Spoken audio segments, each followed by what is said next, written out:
thank you very much, you guys, anyway. Okay. Yeah, I can say I've just got the notification on YouTube that we are live, so I will be in the chat now. Yeah. Hello, everybody. I'm very honoured tonight to have our guests. A couple or three of them are joining a little bit late. That's the way live goes, I can say I've I just suppose. got the notification on YouTube So that we are far, live, so we have Dave Murphy and we have everybody. So I'm very honoured tonight to have our guests. A couple or three of them. Stupid hangout. Double head. Yeah, usually there's a live thing on the... Yeah, the live stream was going on. Yeah. You can also go on live YouTube. yet. I can check to see if you're live. I was going to say I'm watching it live right now. It seems to be going. Yeah. So we are going. Well, if you can see it on YouTube, then you are live. Yeah, we've got loads of people in chat as well. So. We've always got to have that technical thing, haven't we? So we're all right, series. Don't worry. Anyway, as I was saying, three of the people, which is Santos, he is waking up very early, so we just got to wait for him to come on. Oliv was waiting for a train, and Darren was eating his tea. So we just got to wait for them to come on. But anyway, much for being here early, guys. And Dave, you were just telling us a little bit of information about what you had discovered with Irish Island. So could you just explain a little bit about that then, while we're waiting for the other people to come on? Okay, it's not really flat Earth, but it's my research that I've been doing since the flat Earth. I've been looking into the subject of human history and the Bible, and one of the things I came across, which was quite amazing for me, with the name Murphy, was that the Irish were originally black people.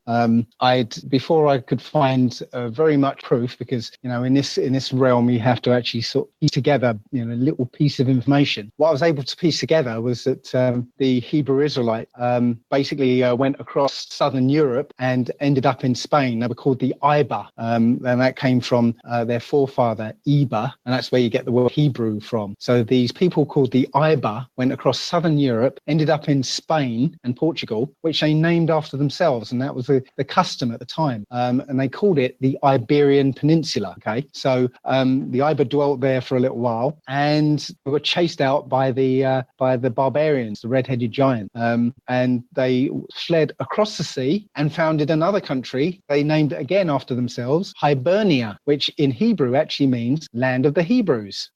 So they colonized this place called Hibernia, which is Ireland. So there have been successive waves of Hebrew Israelites. The tribe of Dan were there as well. But there's one piece of evidence in Ulster. There's a flag, the Ulster flag has this red hand, a picture of a red hand on it, and that means it's the son of Judah called Zara. He was called the Red Hand because when he was born, he stuck his hand out, or just before he was born, he stuck his hand out of the womb, and they thought this was going to be the firstborn son because there was twins, and they put a scarlet thread around his hand. Then he pulled it in, and his brother was born first, so he was always known as the Red Hand. And you'll find the Red Hand in Ireland and Scotland. So I found that out, and but I didn't find any sort of real concrete proof until a couple of days ago when I was looking at this old book called Went the Black Irish of Jamaica,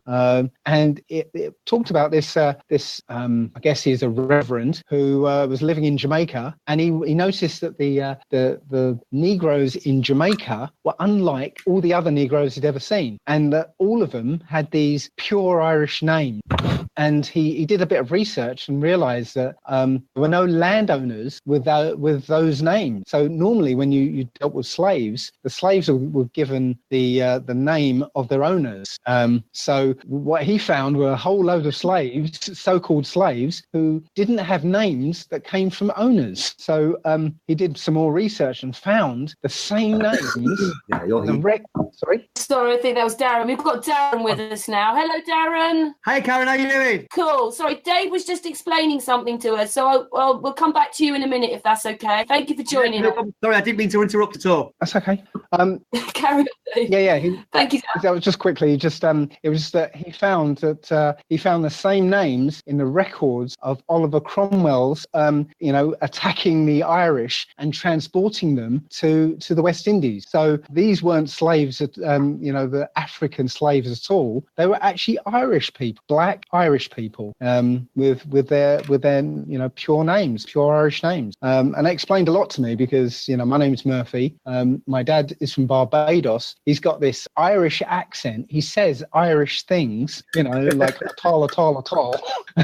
And I never clocked when I was a kid. I never clocked it. I never clocked this. Why he had an Irish accent. I had an Irish name. My mother's maiden name is like Scottish and French. And I never understood this whole. When my parents got here, they saw the signs: no blacks, no dogs, no Irish. And I could never understand why the Irish are treated as lowly as the black people. But now I see it. It's kind of obvious they were black people. So yes, it was just wonderful. What does that mean then?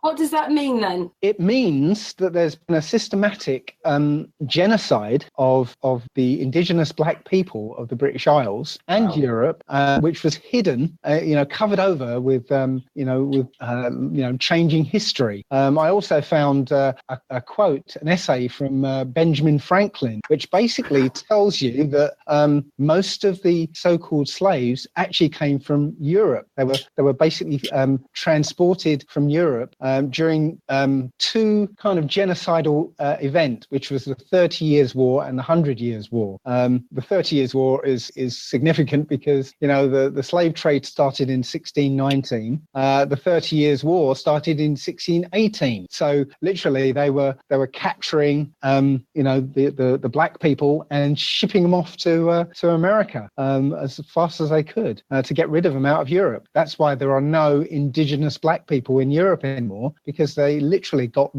killed, castrated, and transported all of them away.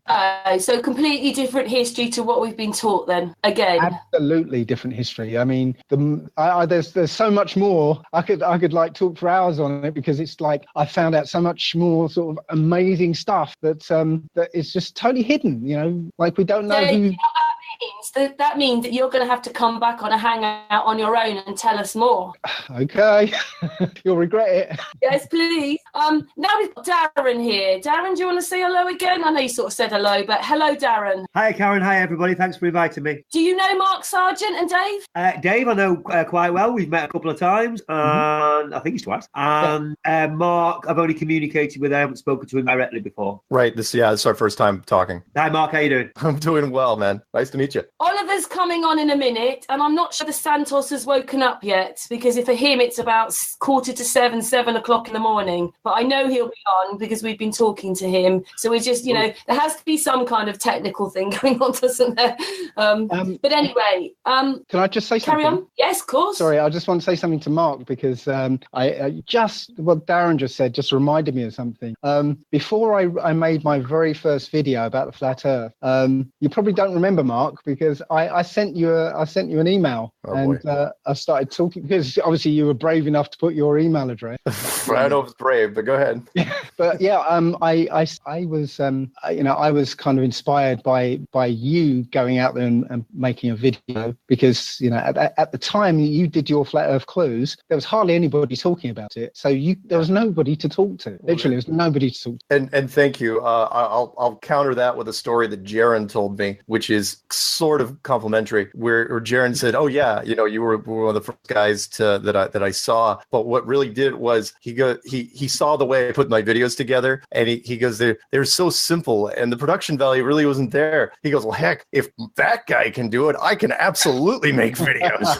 And he started up his channel like right then and there, and went down to like a secondhand store and bought Visual Studio 12 for like $4, and started cranking stuff out. And I'm going, "Oh, that's great. Thanks, man."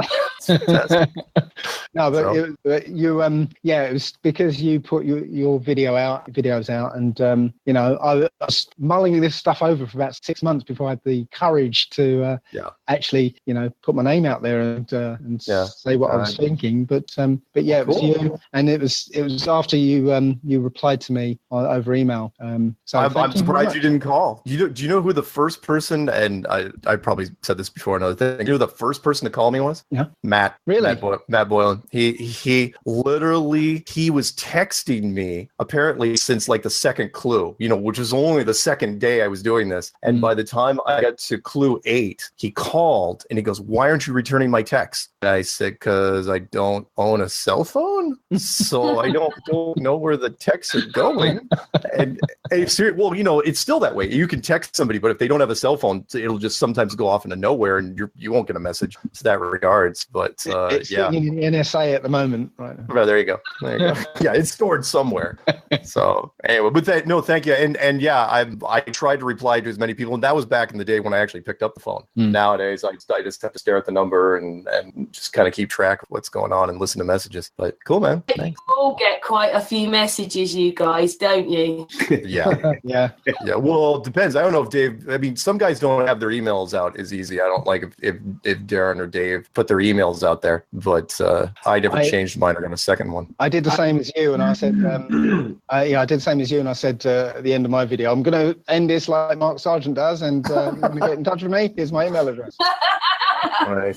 Nice. Hey, can I tell? Yeah, but I still go on then, go for it. Darren, I got to make a comment to Darren because I referenced your first. Oh boy, the St. Mary's Annex, if that's the one. The St. Anne's one. Yeah, that one. Right. Sorry, where I referenced that because I try to show people that are getting interested in this. People on the outside. When I try to tell them the numbers, I go, look, this little channel was averaging, I don't know, maybe 100 hits a video. And then this guy comes out, Darren Nesbit, and he does one Flat Earth presentation, and I think it's got 600,000 hits, something like right now, like 500,000 hits. Yeah. And that shows you the power of this thing if it's presented well. So I put you on my short list, and it's a lot of fun to reference it because I think you do some fantastic podium presentations. Yeah, thanks, Mark. 2 seconds. We have Oliver with us now. Hello, Oliver. Hi all. Hi, Oliver. Made it. You're a little bit Dalek-y again, Oliver. Sorry? You're a little bit Dalek-y. What does that mean? You have to be British to get that, Yeah, I'm half British, so... It doesn't sound right, Oliver. Have him pop off and pop back in. Yeah, he has to do something, and then it'll be all right. So we're just waiting for Santos now. I thought Katy Perry had arrived then. Oh. Can you hear me now, clear? Is that okay? No. It's still the same. Wait a second. Crackery sound. Maybe it's because I have 20 no, it's not. different things open. Anything that's internet-based. Saying a little bit about Oliver.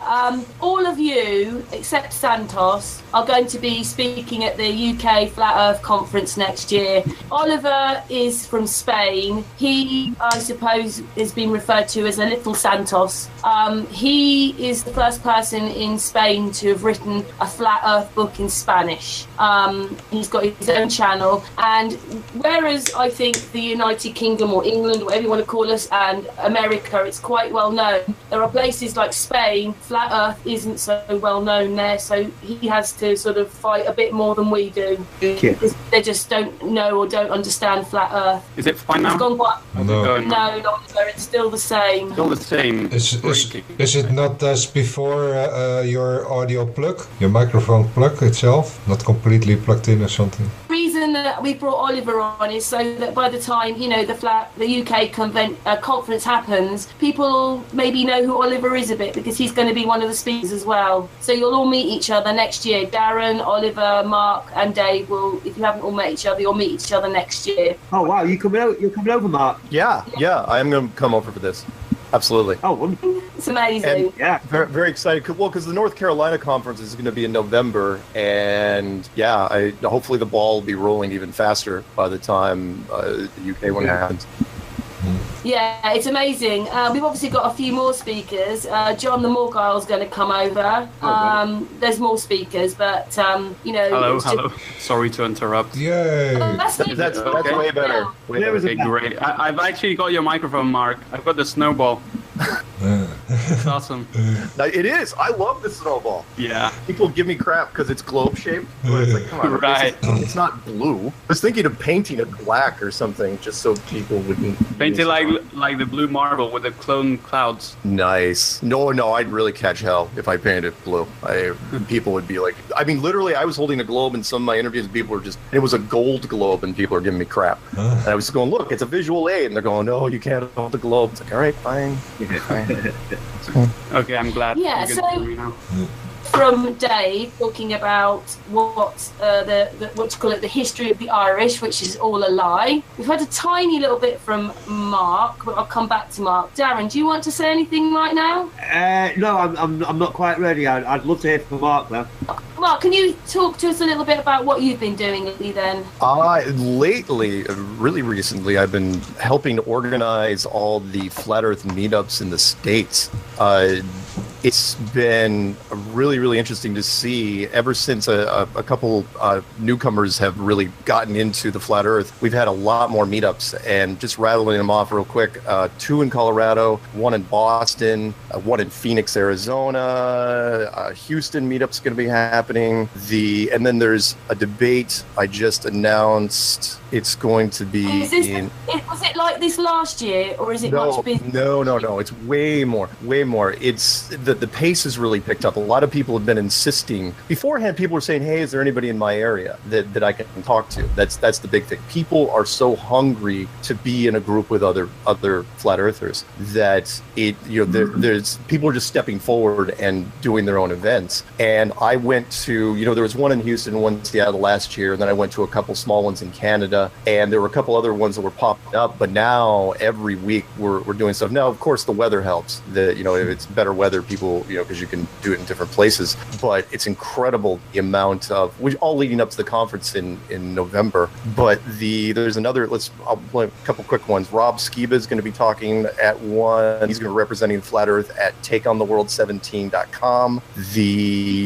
There's going to be a debate in Atlanta between Zen Garcia and Dr. Stephen Pidgeon on August 5th and 6th. That's in Atlanta, Georgia. The conference, of course, I'm doing promos for that pretty much every week. And even though the main tickets have sold out, I'm still telling everybody just to come. Just book the hotel, because again, just because you're not in the main hall doesn't mean that you won't be exposed to what everyone's been craving, which is being in a room. There's no way I can really describe it to you, but being in a room full of people that agree and share your beliefs for something that you're really passionate about, opposed to the opposite effect. It could be family, friends, spouse that have just been riding you for the last year or two. It's such a wave of relief. It's fantastic to see. So that's what I've been focused on lately.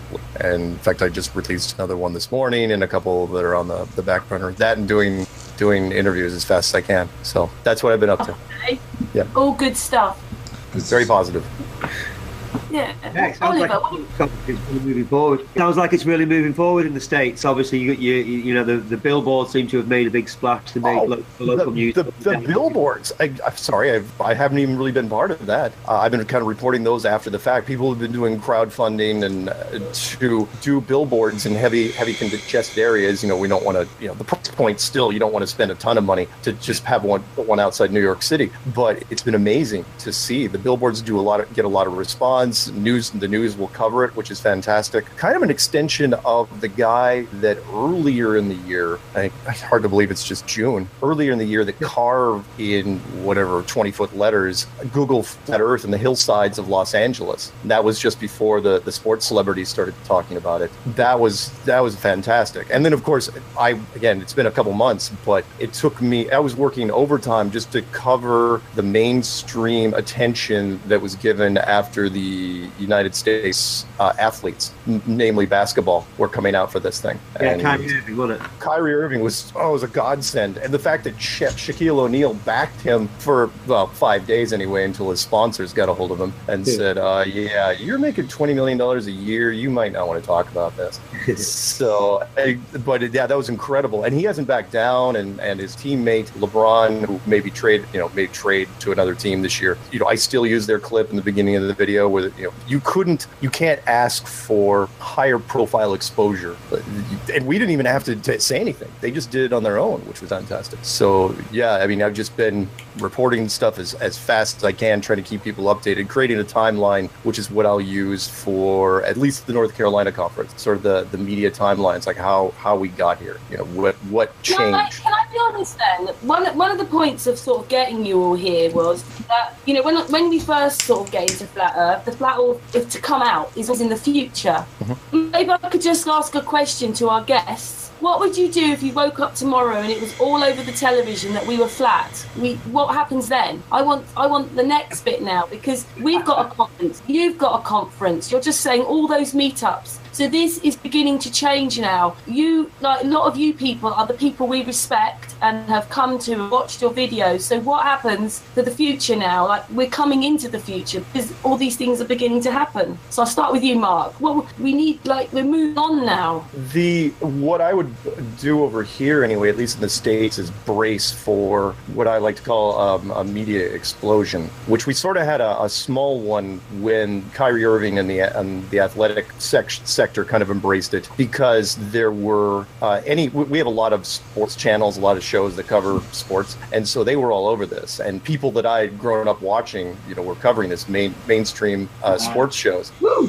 But what happened? I'm sorry, go ahead. I bet that was a buzz. Oh yeah, and then watching certain celebrities, talk show hosts, people bring it up. Now nobody's brought up anybody's name yet, which is fine. I don't really care about that. But what was interesting was there were 4 groups that had noticeably distanced themselves from this, and that was the major networks, which would be ABC, NBC, CBS, CNN, and Fox. None of those groups ran any mainstream stories on this, which I thought was interesting. You've got high profile athletes talking about this, and they wouldn't touch it. So that's what, if you're to answer your question, Karen, that's what I would be bracing for, which is once this thing hits mainstream, full on mainstream, that's all anyone's going to talk about, because it has the double whammy of being, one, the biggest thing ever, the biggest story, you know, other than, I don't know, what happens when you die. 2, the second part is that it's completely novel to mainstream media. Yeah, it's an old concept. We've all heard about it, but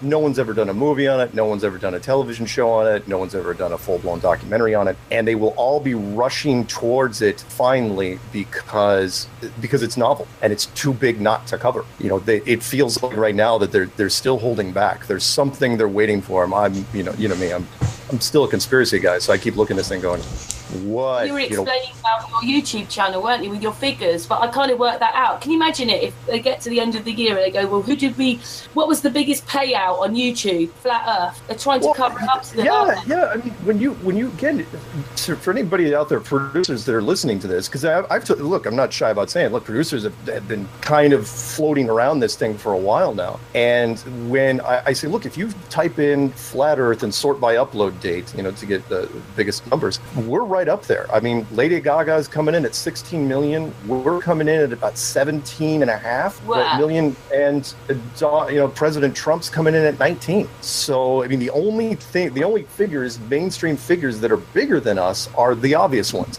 Mostly singers, Beyonce, Taylor Swift, Katy Perry, those people. You know, Katy Perry's, I think, coming in at 20 or 25 or something like that. But the point is we're doing this with what marketing budget? That's how organic and powerful the Flat Earth is. You know, again, why Darren can go into a channel that normally gets 200 hits on a YouTube video and turn it into 500,000 hits. That's a massive uptick, and that's why people are noticing. You know, people, they're not dumb. They see the spikes. They're just trying to figure out what to do with it. And of course, you've got to be not so scared to take the leap of faith. Anyway, I could ramble, but please, somebody else jump in. That's because they've lied about it, isn't it? Can you imagine it with NASA and everything? They've lied about everything. Yeah. That, of course, is the secondary thing, which has always made me suspicious since the beginning, which is if this thing gets to a certain level, you can make it big, you can make it go mainstream, but you can't let NASA get involved in the biggest class action lawsuit in our civilization, because that would be bad. I mean, we've all heard about the too big to fail thing that happened already. So what happens? You know, you can't let NASA be put under that spotlight. So part of me is rooting for the mainstream thing, but when it happens, there's going to be something else tied to it. I know it. Because there's too much money tied to the lies that. You know, yeah. I don't think it's just the money. I mean, I don't know what Dave thinks. So we're just going to ask him. But I personally, going back to the original question, and I honestly don't know whether it is going to reach mass reach. Not just because of the money, but because their whole, as far as I can see, their whole plan to enslave mankind. Right. But that's exactly saviors. Yeah. So to your point, you're absolutely right. I'm trying to not. Part of me is a little worried about that. I try to do the whole glass half full type of thing. But yeah, part of me is concerned because I'm like you. I know it's like you can't. But looking at what it's done up until now, that means we're real close to whatever it is, because the mainstream exposure is spilling over everywhere. And if I start seeing you and Dave interviewed on NBC, CNN, BBC, etc., you know what I mean, being interviewed seriously about the flat Earth, then I'll know it's mainstream. Until then, social media has a great way of tunneling our view. So like everybody thinks like us, you know what I mean? We know what people are getting like anyway. We only want to hang around with people who think like us more and more as well. But like I said, I'm very doubtful whether this is ever going to hit full mainstream. Like it's going to become common knowledge that we're not on a rotating ball in outer space, that we're actually on some kind of fixed enclosed plane. I think it's a tough call, though. That is one true thing. Absolutely, what to keep hidden from as many people as possible. And you're right, Mark. The fact that it's got so far is because of the truth itself. It's an amazing truth. It is the truth. That's why it's got so far. But they own all the channels. You know what I mean? They own all the media channels. So we could even take over YouTube. But as far as the average person walking the street in their head, what concerned is still a ball because they'll still be showing far too much in that. I have to say that it's not going to happen. I'll say it straight out like that. It's not going to happen because if you really think about it, if it does happen, then there are so many things that will just come crashing down. All the space programs around the world. The billions of dollars that are going into those space programs over 50 years or so. Yeah, I mean, when it finally comes out, it becomes mainstream. That means the civilization will fall apart essentially. Potentially, and I've kind of go ahead. I was just saying today, you can only hope. Yeah. There you go. I've tried to say that, and I've said this since early on, which is flat Earth appears to be, if you believe in like an art gallery, it is the frame to where there's whatever is going to be on the canvas is yet to be revealed. Meaning, flat Earth seems to be this open-minded journey for a whole bunch of people, but there's something else to it. There's something following it. A boxing reference. Flat Earth is the left jab before the big right hook, and I'm still trying to figure out, what that right hook could be. But that's the only way. You're right. It could ever go any bigger than it is because it can't go by itself. If flat Earth is trying to be revealed by itself, yes, it has the potential to bring the whole thing down. Well, you'll get thousands of people demanding, hundreds of thousands, millions of people demanding to know what's beyond Antarctica now. Oh yeah. It's like everything will collapse. And to your next point, again, I think I've been researching the next point. From my point of view, I've learned everything I need to learn about flat Earth. I don't need to be convinced anymore. I know it's the Earth is flat. Nobody can turn me back from that decision because I've seen too much. Yeah, once you go flat, you can never go back. Right. So I've been literally led to the next thing, and as I said, the next big thing that's hiding beneath the flat Earth is the whole of human history is a lie, and that's it. And the next thing was actually that the Creator exists, and that led into the fact that the whole of human history is a lie. And it's all been biblical. The whole of human history has been biblical, and everything that's playing out is biblical right now. Yeah, I agree with Dave. Actually, Flat Earth led me to discovering all the giants and the dinosaur hoax, the giants, the Nephilim, everything that's covered in the Book of Enoch. And Flat Earth led me to that. With the book that's been left out. Right. There's loads of books that have been left out. Yeah, you've got Jubilees, Jasher, and the Apocryphal book. Yeah, they all talk about the giants, the Nephilim, the fallen angels. And, it all started because of Flat Earth. And you discover all the hoaxes, evolution, dinosaurs. Yep, good points.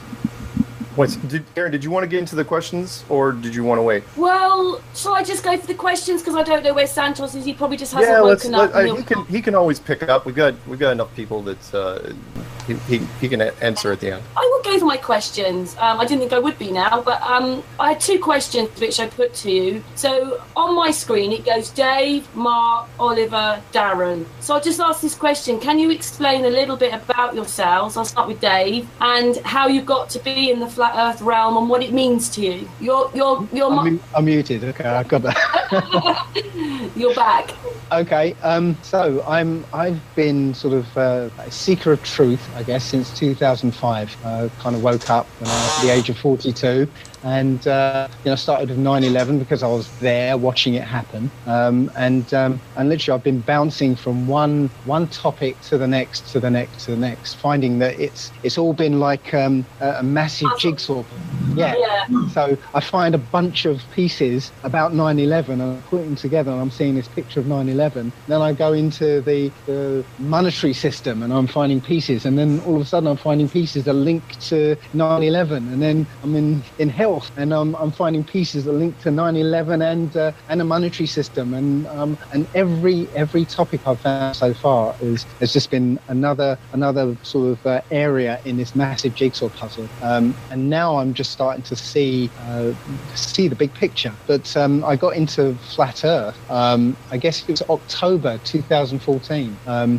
I came across it by accident, looking for something else, and started hearing something about the Bedford Levels experiment, and heard the calculation of the curvature, and I was like shocked when I heard that calculation, because a thing that I'd never even thought about, how much curvature should you see? And I thought, well, if it's like 16 feet in 6 miles, 5 or 6 miles, I've seen lots of things, further than 6 miles, where I've seen the whole thing. So, I was really shocked, and that's what got me into it. It was literally about 6 months after I found it that I eventually got the courage. And I was just saying, it was Mark that helped me get the courage. I actually got the courage to actually make my own video, and that was it. I was like fully on board from that point on. So what does it mean to you then, all this? Well, it initially meant that A, we'd been lied to, B, that actually there was a lot more going on. There was something even bigger than what I call the biggest lie of all, lying underneath. And for me, that was finding the Creator and, putting aside 40 years of atheism, and not just atheism. I'm talking rabid atheism, I didn't want anything to do with religions and gods and whatever, and literally seeing the fingerprints of the Creator on the firmament was the thing that did it for me, and that's what led me into actually reading the Bible for the first time. And so what you're saying is that they are hiding who we are. They're hiding the Creator, and beyond that, they're hiding everybody's identity, because none of us are who we think we are. And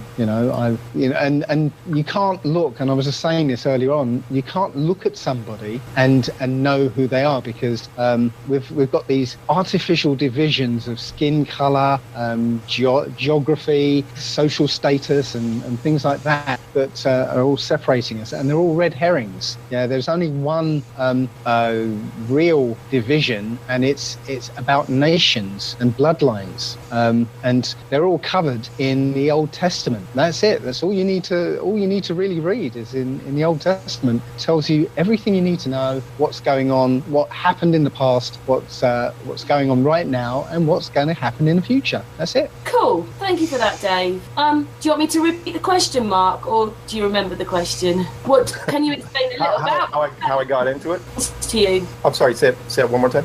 Well, can you explain a little bit about yourself and how you got into and then what it means? Sure. What it means. Again, I was, and you guys, some of you have heard this and some of you haven't, but I was like one of the conspiracy guys, not a tinfoil hat wearing guy, but I was into conspiracies for a long, long time and thought I had seen it all. And like everybody in the conspiracy world, we've all heard, as a matter of fact, whether you're conspiracies or not, we all have heard the whole flat earth thing. We've all known the term for ever since we were kids. kids, which should be a dead giveaway in itself. And never thought anything of it. Never thought twice about it. And then in summer of 2014, bored out of my mind as far as what was on YouTube, looking for conspiracies, like, oh, I don't want to look at 9/11 again or JFK.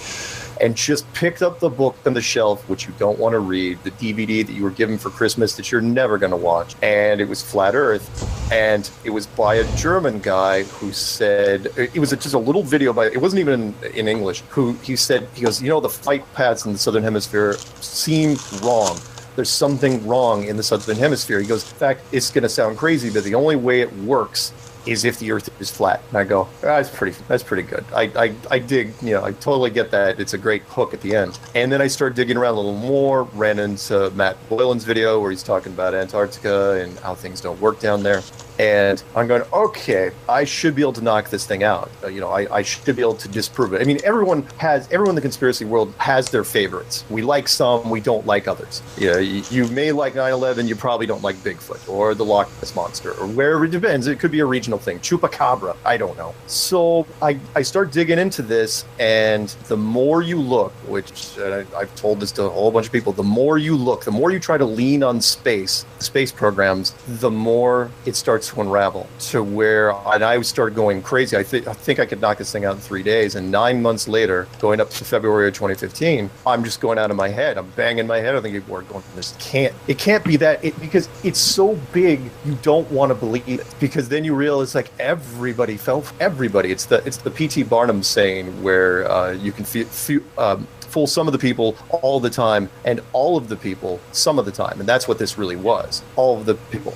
But then I sort of, that's when I made my first clue, was second week of February in 2015. Put it out there with the hope, honest to God, hope that someone would shoot this thing down. Some professor from some university would call or email me and said, okay, here's where you screwed up. You can shut down your YouTube channel now and go back to your regular scheduled program. And instead it was the opposite. Everybody just started, it's like going, holy smokes, what is this? And people are calling me, started emailing me, people wanted to do interviews. I'm going, look, it started out as a thought experiment. I didn't actually think that it was 100% at the time, but it turned out to be the opposite, where everybody, in fact, to this day, here we are 2 years later, nobody from my subject matter experts, the people that I interviewed, nobody recanted, nobody came out against them, and the Flat Earth community, from what I can tell, has a 99% retention rate. Meaning, once you get into it, actually look at it, once you become a Flat Earther, you don't go back. You don't go back to the... You never go back. You can't. No, you can't. But what it meant to me was,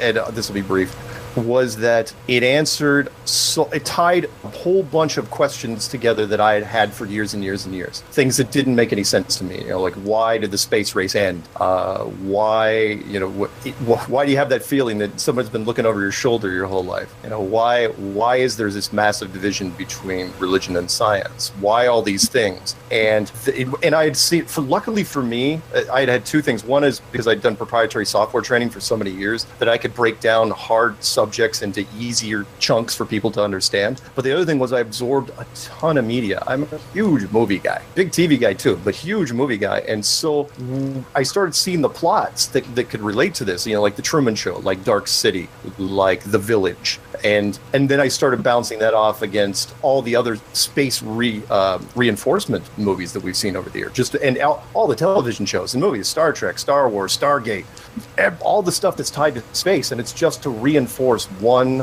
piece of subtext, which is you're on a globe. That's all it's there for. They don't care about anything else. They don't care if you believe in the face on Mars or the hexagon on Jupiter. They want you to believe in the globe because like what Dave was saying, everything potentially breaks down.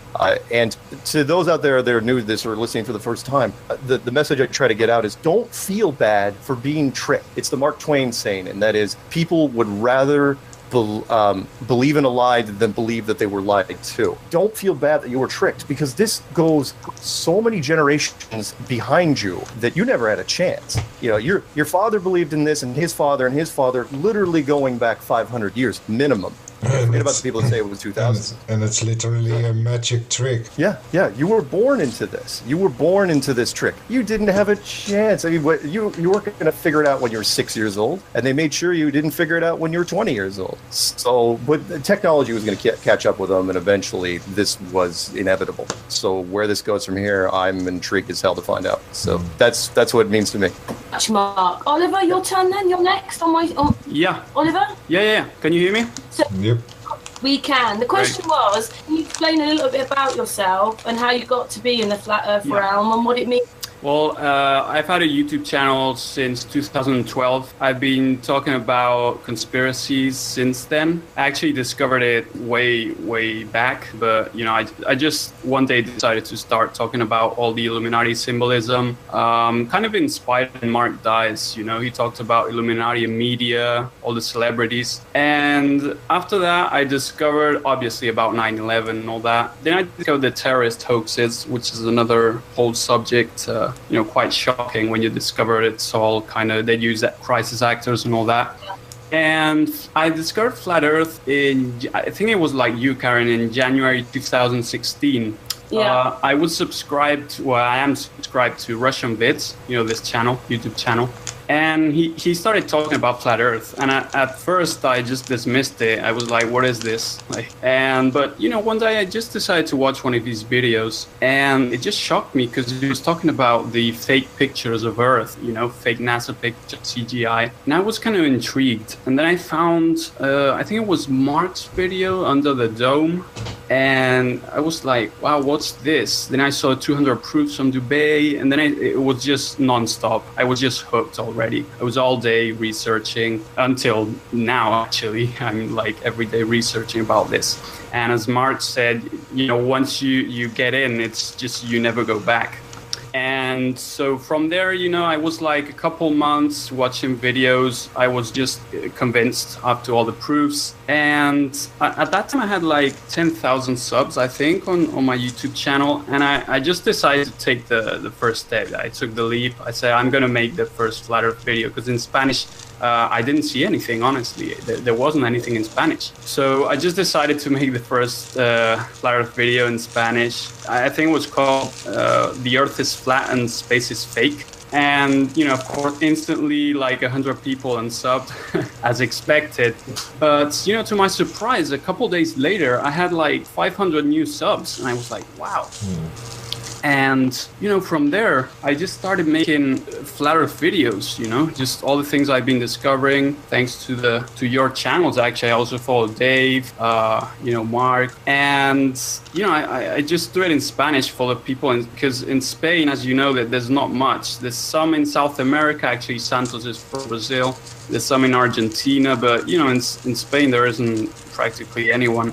So I've just made nearly exclusively Flat Earth videos in my channel since 2016. Now I think I'm up to 65K on my channel, and it's all been thanks to Flat Earth, because people are really interested in this, because it's such a big lie. It's just the biggest conspiracy ever, and it leads to all the other paths that we were talking before with Dave. It leads, for example, me personally, I was kind of a Christian in the sense that, I believed in the Bible. I used to watch the William Lane Craig's debates. He was debating against typical atheists, Christopher Hitchin, Richard Dawkins. So thanks to that, I became a believer. But not completely, because I used to read Genesis. Certain parts of the Bible, of the Old Testament, they didn't make sense. They just didn't make sense. Why? Because I was still under the, if you will, under the deception of the evolution, Big Bang, and all this heliocentric model. So it didn't make sense, and I actually rejected the Genesis. I mean, I think I didn't even read Genesis, to be honest. I was just with the New Testament. So thanks to Flat Earth, I just had a second look at Genesis. And I just picked up Genesis, and I was like, wow, there's a dome? Just like Mark was saying in his video on the dome. And from there, I just became aware that the Bible may be describing reality, And it all made sense, because from my research the past years about conspiracy, Illuminati symbolism, the elite is satanic in nature, right? They're satanic, they perform satanic rituals, Bohemian group, etc. So it all made sense. They were like hiding God, right? They're hiding the creator. Mm-hmm. So it all just clicked in. And it's just like Mark said, there's no way back. It's a no return. And every day we're discovering new things, you know, and it's just exponentially growing. Like even in Spanish, just people are getting more and more interested. I receive more and more messages of people like saying that their life had changed, you know, thanks to discovering flat Earth. Yeah. Because it's just a whole shift, really, just changes your life completely. What does this all mean to you then, Oliver? What does this all mean to you then?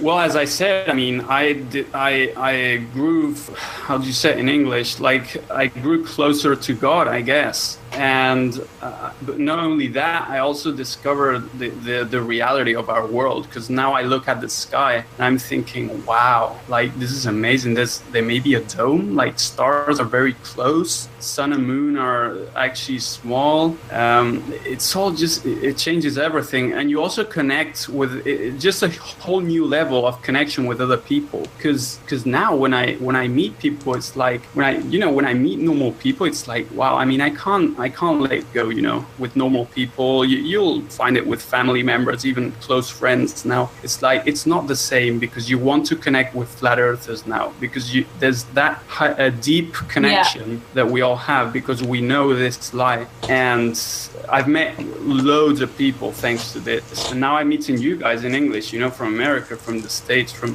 it's just amazing. It is, and that's another reason why I wanted, you know, to have this hangout, was to bring more of you together, because, you know, I myself, it's not that I don't like the videos, it's not that the videos, all you people sitting here got me to here, but you can only make a video or watch a video so much. I just was hoping that somehow, even if it starts today, we start moving this forward a little bit. Santos needs to be added through Skype series, and then we carry on. Darren, can I ask you those questions? Can you explain a little bit about yourself, how you got to be in the flat earth realm and what it means to you? Yeah, you know what? I was obviously thinking about it while other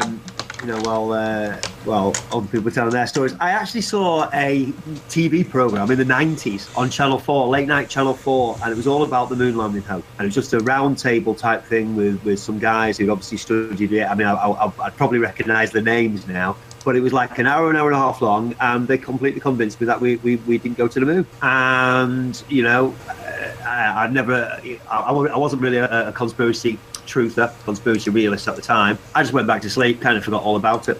And that program was never aired again. They always repeat programs all the time. Never seen it again, never heard of it again. And then I woke up pretty late to the whole thing, but I woke up in one go. 2013. And it just went bang, bang, bang, bang, bang, bang, bang. The whole, I mean, I went through, you know, in 1 year, I went from, you know, kind of believing what was being told by the BBC to singing songs protesting outside the BBC, as people have probably seen. It was, again, the summer of 2014 seems to have been kind of magical thing, because somebody said, have you heard about this flat earth? I'm like, what? And, you know, a couple of bits of information, went and researched. There were too many questions against it. There was 2 video makers at the time. One of them was Matt Boylan, and the other one was that J. Hennog Kalogia, who I don't was flat earth again. There was hardly anything. But I researched it, you know, thought about it. When it came up again a couple of months later, I researched it far more thoroughly. And still wasn't convinced. And then it was about the end of the year. It took me 6 months. Took me 6 months to go, yeah, it's really not a ball. We're really not in outer space. This is a complete fabrication in my head. Oh, my God. And I'm not a YouTube guy. I've only just recently started, you know, doing my own videos and having my own channel and all that.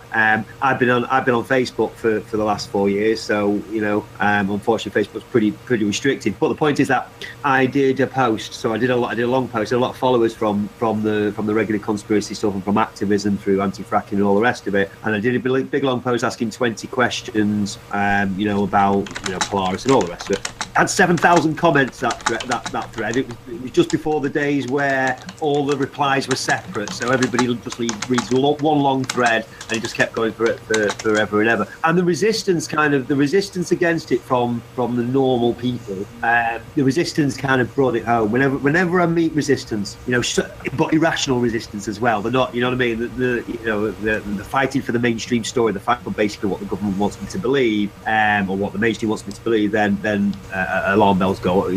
It just kind of it reinforces it. And obviously, and then in 2015 or 2016, I did a presentation in Leeds, and then I did a presentation at New Horizons, which obviously a lot of people saw. And that's pretty much. I suppose I'm a live presentation guy.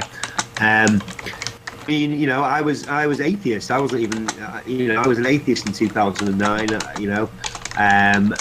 I was agnostic, and when you do the conspiracy truth stuff, Zeitgeist, etc., all those films, they all tell you the political truth, and they all get in, by the way, the Bible and Jesus and all that, forget all that, it's all pagan and whatever, you know what I mean? So I was completely New Age, even though nobody that is New Age likes to call them New Age. That's what that religion is. And Flat Earth simply opened it up. I mean, even though Eric Dubay is not a Christian, he certainly used, he's not a Bible believer at all. You know what I mean? Old or New Testament, he kind of reads it gnostically, which a lot of the world do. But it was his, seeing his Bible verse in those videos kind of got me opening the Bible, and you start with the flat Earth stuff, and then as you read more and more, you realise the whole thing is complete truth. Now it's funny now because people say you already believe the flat Earth because you're a religious nutter, or because you believe the Bible. Like I've been indoctrinated into the Bible all my life, and then now all of a sudden I believe the flat Earth because of the Bible. But clearly, and I know this is the case for a lot of people all over the face of this earth, that they were. I don't know. Dave mentioned it before.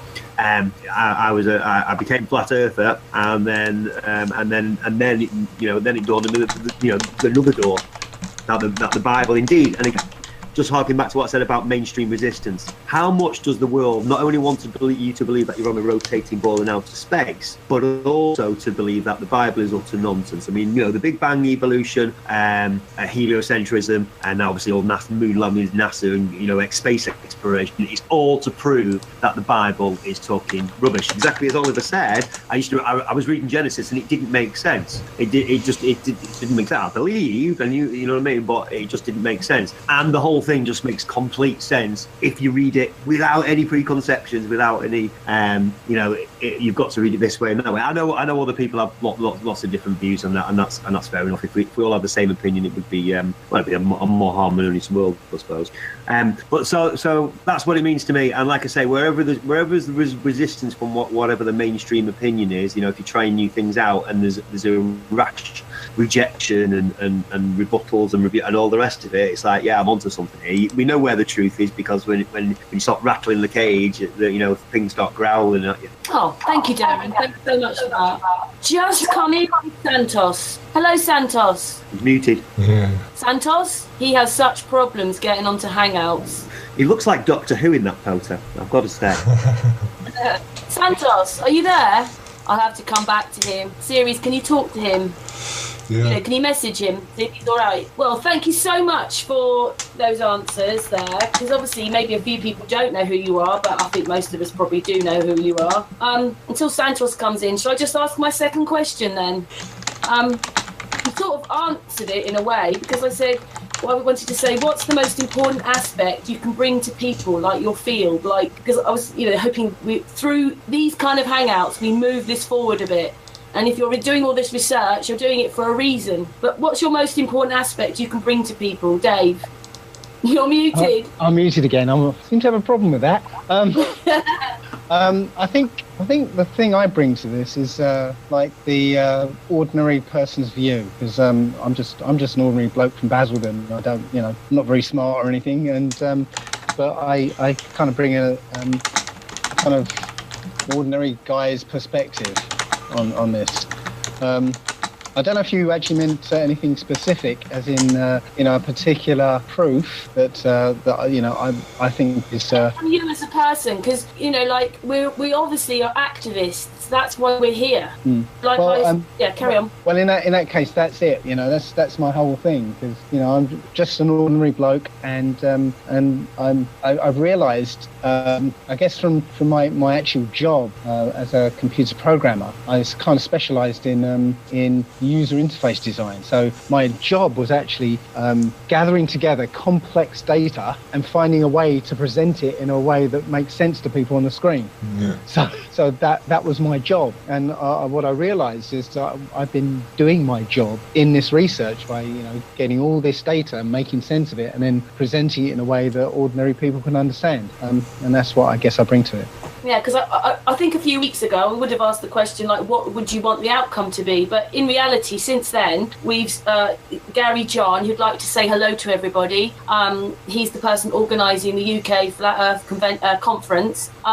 We are moving it on. It is moving on. I mean, Mark's just talked to seeing about how many functions and places he's going to, that are happening now, talks. And, you've got their conference, our conference. We're talking tonight, so all really good. But my original thing was, how do we move this forward? Dave's muted now. I'll go to you, Mark, then. Mark. Wait, which question am I answering? The what do I bring to the table? Yeah, what do you bring to the table as part of this, and like what do you want? It's interesting. It was interesting you would say that, because I had people ask me that just recently, and I've been doing this for a couple of years now. And I first I thought I was kind of like a translator. I mean, yeah, my training is in software. In fact, I used to travel around the United States and a few places outside the United States and do software training for very dry and complex time and attendance software. But I've realized as I've been doing this, the types of videos that I've been making and the coverage that I've been doing is that I'm really, if Flat Earth is a university or a factory, I don't want to use the word plant because that usually gives people the wrong idea. I hate to say this, but I'm kind of like a Flat Earth tour guide more than else. If you can imagine, people walking behind me as I'm kind of giving them the 50,000-foot view, the aerial view of the Flat Earth concept. And sometimes I might zoom in. And I got this idea because where I used to live in Colorado, Celestial Seasonings tea was out there. And whenever people would come into town, it's like, oh, can we take the tour of Celestial Seasonings? Like, all right, fine. So we go out there and you'd have these tour guides walk you through the factory. But that's really what I've kind of turned into, which is, and that's fine because I'm pretty good at it, which is we're walking and talking, basically. I'm saying, okay, and over here, you see the balloon experiments that are happening. And over here, this guy's doing classroom, style podium deliveries. And over here, we just, I keep pointing out things. And if you want more detail on it, well, you'll have to join the university or get involved with the factory in some way. But I field a lot of questions. So I am usually the first guy you'll run into. One of the first guys, because the introduction to Flat Earth usually starts with my stuff. People, there's more complex, more in-depth things that are out there. But the dummy's guide to Flat Earth is usually has points back to the Flat Earth clues. So I don't mind. I do not mind being the tour guide in that sense. I'm quite comfortable with it. And because as a tour guide, when you're walking through, people will ask you surface level questions all the time. And you have to answer them quickly and in a way that'll sort of satisfy them until they can get into something deep. So that's what I bring to the table. And we're walking. That sort of stuff. Cool. Thank you there very much, Mark. What about you, Oliver? Oliver, people don't know that you're into law as well. Oh. You're into law. Yeah, I have the degree in law by the University of Barcelona. But in regards to Flat Earth, I just try to, take everything that's been said in English and try to kind of translate it in a way into Spanish so everyone knows. But, apart from that, I've just been exploring and researching all the aspects. I couldn't say, I'm an expert at this. It's just in general. If you look at my videos, I just cover everything from the NASA failed hoaxes. I also touch about biblical Flat Earth, the dome, you know, all the proofs. So I just touch everything, like in my book, you know, I just cover as much as I can, actually, because I find everything interesting about flat Earth. It's not just, you know, one particular thing that I like to expose. I just like to expose everything in my videos, everything that I can. Thank you. Thanks for that. What about you then, Darren? I think I've been a pain in the arse to the flat Earth. Oh, don't sell yourself short, man. You're the best podium speaker I have seen on this thing to date, period. When people say, oh, is there anyone doing public speaking? I fire off your videos. I think your presentations are top notch. I mean, as good as any other topic I've ever seen at a podium. That's me blowing smoke up your ass, but I'm just saying. I appreciate it, and it's nice. Like Oliver said before, it's nice to get messages from people saying, "Watch your presentation," or "Seen your work," or "Seen your video," whatever. And you know, it's changed my life. Or you know what I mean? I became you know, or even a Bible. But what Bible should I get, and all the rest of it. I love those messages, and it does make it worthwhile. It's not about feeling good and proud and egotistical or whatever. It's about knowing that your work actually has some value out. You know what I mean? Because you don't get paid for it. You know what I mean? You might have travel expenses, but you know, I don't make a living. I don't make a living at it or anything. But yeah, when I say I'm a pain in the arse, I like challenging all accepted theories, and that includes obviously the mainstream flat Earth theories. And I just find it weird that all these researchers, intelligent researchers, you know, haven't tested the accepted model to destruction. What I'm saying, I'm a pain in the arse because I've been talking about it, you know, for a year and a half. And if you really want to progress flat Earth, which I want to do, I want everybody on the face of the Earth to wake up to the fact that we're not on a spinning ball, we're not in outer space, the stars are the roof, etc., etc. We're on a fixed plane. I want everybody on this Earth to find that out, because then they'll know it's enclosed, then they'll know it's a crater, then they'll see the truth of the lies of the world and all the rest of it. And I don't think that's going to happen. I think slowing it down is a model that is easily disprovable. And I don't know if you guys have ever done this, but for my last presentation, for my UFO conference presentation, I went to look at the debunking videos. Now, obviously, every time they start defending NASA and all the rest of it, it's a waste of time. But the actual debunking videos of the circle model itself, yeah, what should happen with, not just with what should happen with daylight hour, what should happen with this, what should happen with that. You know what I mean? There's a lot of it. And if we're to be true truth seekers, what we absolutely need to, if you've got an idea in your head, this is how it is, and this is you know what you're telling people.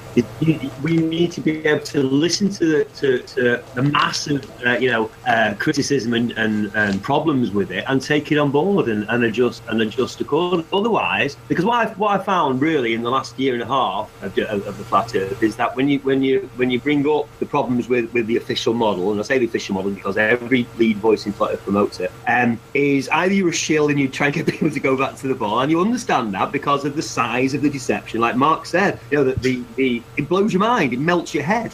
You know what I mean? So when somebody says, well, it's not quite, it might be that, you know what I mean, and all that, it's like, leave me alone. The head's already wrecked once, has it?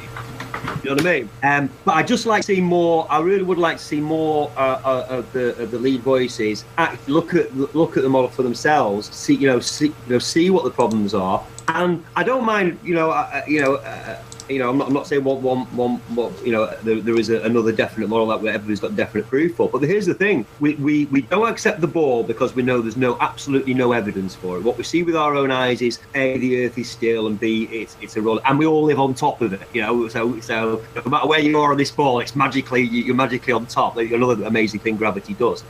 But at the same time, people accept that there's a dome, which I've never seen any evidence for. I see, you know what I mean? You have to see the evidence because obviously, you don't know the daylight hours in Australia are as they are, but nobody's presented it. And the ice wall as well. I mean, we've seen loads of ice shelves, and it's well known that there are 2 to 4 kilometre high ice walls and ice shelves in the Antarctica. You know what I mean? Like big long glaciers and all the rest of it. But unless there's a dome there, unless it's, you know what I mean? Unless someone said, here we go. This is the edge of the Earth. And we've just seen no evidence for it. I just think that the ice wall was Rowbottom's guess in the middle of the 19th century. And even then, they were exploring, and obviously nobody. But I mean, 150 years later, we really have covered the whole face of the Earth, and nobody seems to have found it. And the thing is, you can debate it further, but let's just say it's as simple as this: if we refuse to accept evidence that we're on a ball because there is no evidence we're on a ball, it's all fake pictures and all the rest of it, why are we also accepting that the may or may not be a dome, there may or may not be an ice fall? Well, all I'm saying is we have no evidence for it whatsoever. I mean, there are other problems with the model in terms of the equal. North and South are equal on Earth. They're centered at the equator, and it seems to be in two halves rather than one small half and one much bigger half. But like I say, just aside from that, I think we just need to be more exclusive in our acceptance of what we believe to be true. I mean, you can say it might be, that's fair enough, but people seem to be promoting a model that there isn't that much evidence for, and there's quite a lot of evidence against. So I think if we want to move Flat Earth forward and we want the reaction to grow, I'd like to see everybody stop. I mean, you don't have to promote any particular model, but stop promoting the circle model and point out its faults to other flat Earth. Thank you for that. Yes, I myself feel like I want to move things forward a little bit. I don't quite know how to do it yet, but I think I understand what Oliver... I think Dave's a little bit different. I understand what Mark and Oliver are saying, and I think you're a little bit different, Darren, but we're platforms. We can help. We can promote it. We might not have a field in anything particular, but we can, something grasps in our mind. Like for me, about a month ago, when I started really looking at those NASA footages, and I've got paused astronauts, I started looking into that. Okay, it's not a field, but I started to look into things more deeply myself. But I'm more of a platform, hopefully, to bring people together to bring this on. And then you've got people like Ceres, who is doing research. Yeah, I mean, but Ceres, I make no bones about it. I'm obviously talking to Dave and Mark and Santos, the people who've got lots of followers, lots of fans, lots of people look up to you and respect you and see you as, a good guide. And I do too, by the way, which is why I've mentioned it. Yeah, I mean, obviously, I'm in a research group with Ceres, but Ceres will do that. We've got plenty of other nights to talk about that, and hopefully even through tonight, people might realise that you are researching and have got information to share yourself. But Dave has suggested he hasn't got too much longer to be on here. I just wondered if I don't know where Santos is. Sorry, Santos, I hope you can at least hear us.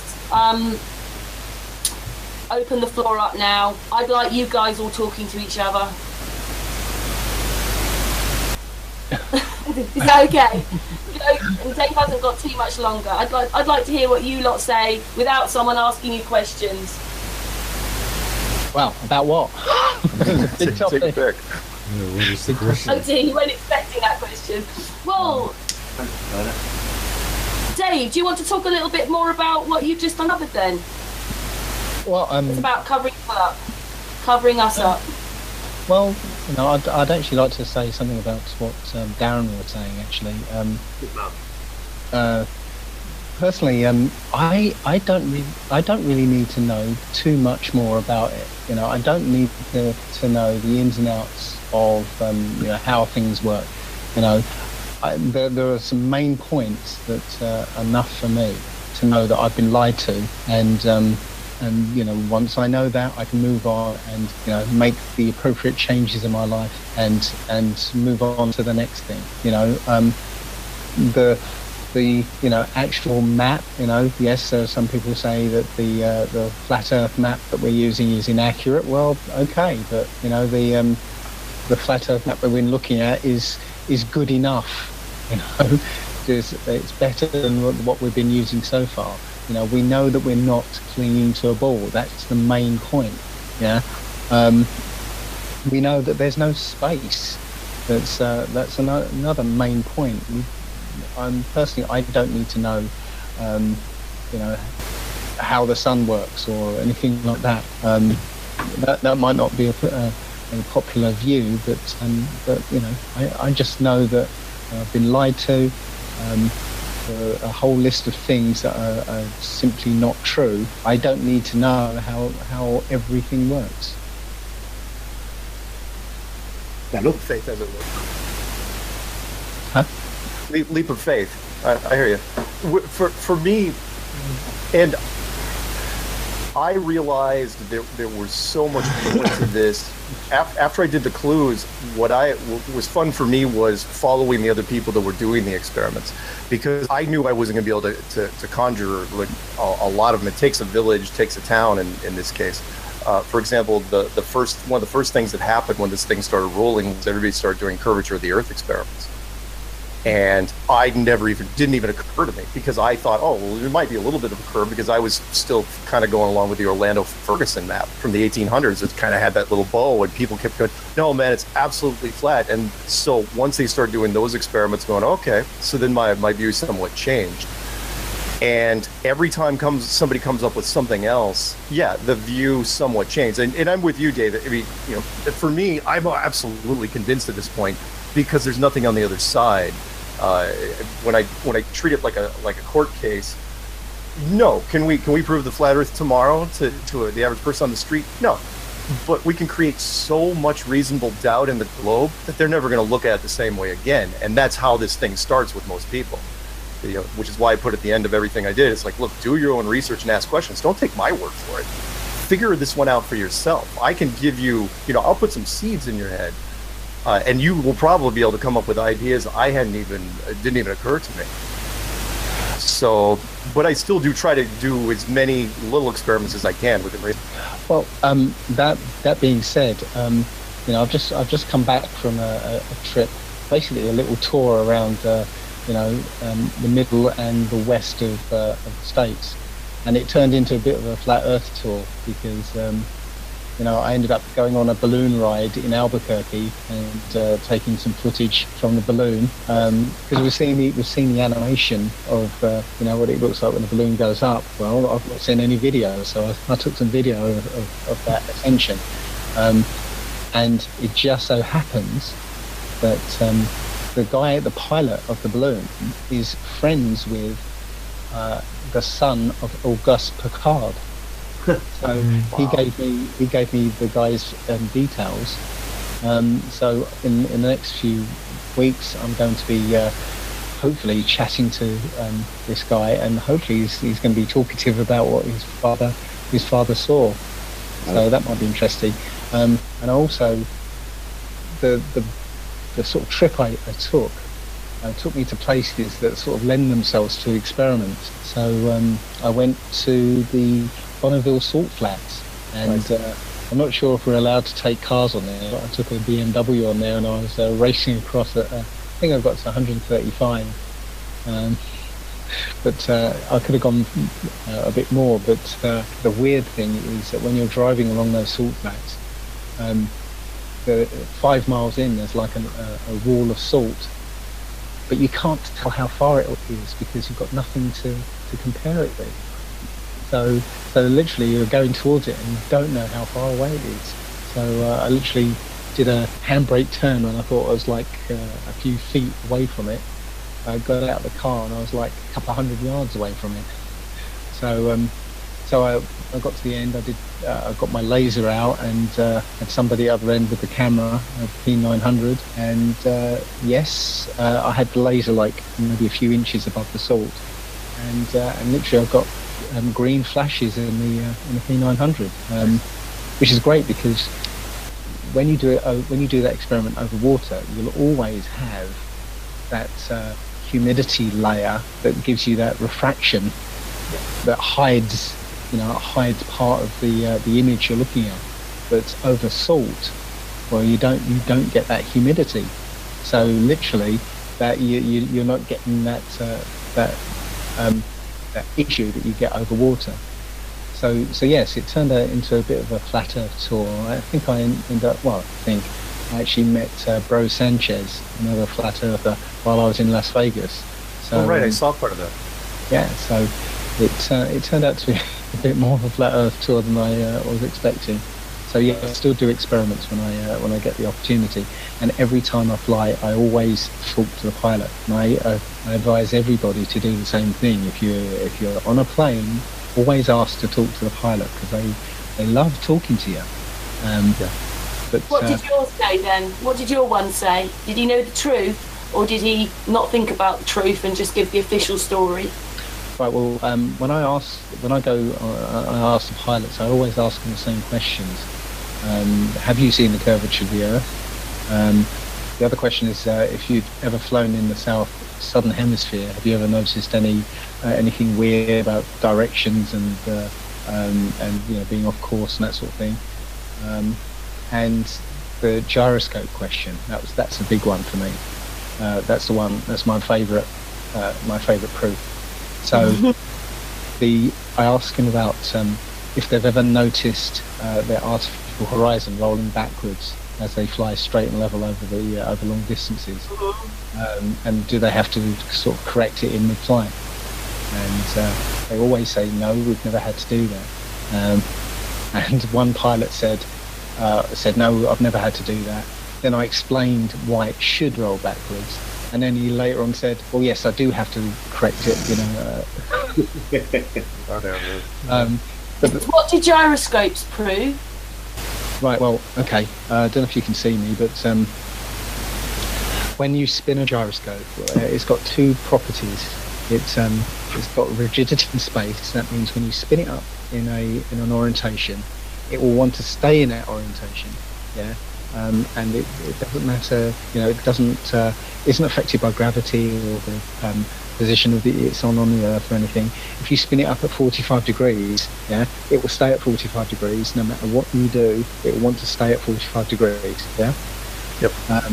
So, a plane has not a gyroscope in its artificial horizon, so they spin it up just before they take off. So, when the plane rounds the curvature of the Earth, gyroscope want to stay upright, so that artificial horizon will want to roll backwards, or it will seem to roll backwards, but it never does, because a plane flies over a flat level plane. Now, a lot of people will say things like, well, gravity will adjust it as it goes around the Earth, but the other property of a gyroscope is called precession, and that is, if you've got a spinning gyroscope and you apply a force to it here, right, it will, the actual result of that force will happen 90 degrees away from it, so it will move that way. Yeah, it's a weird thing. So any force you apply to it, it'll be felt 90 degrees away from it. So if gravity only acts in one direction, so literally if it tries to pull the gyroscope from this position down like that, the actual sort of change will be in the wrong direction, so it will be rendered useless as an artificial horizon. So there's no way around this. Yeah? A gyroscope to me is the absolute total proof that we live on a flat plane. And I absolutely. Sorry, Can I just say one thing before you go? And guess which item up there supposedly has a gyroscope? The space station has a gyroscope.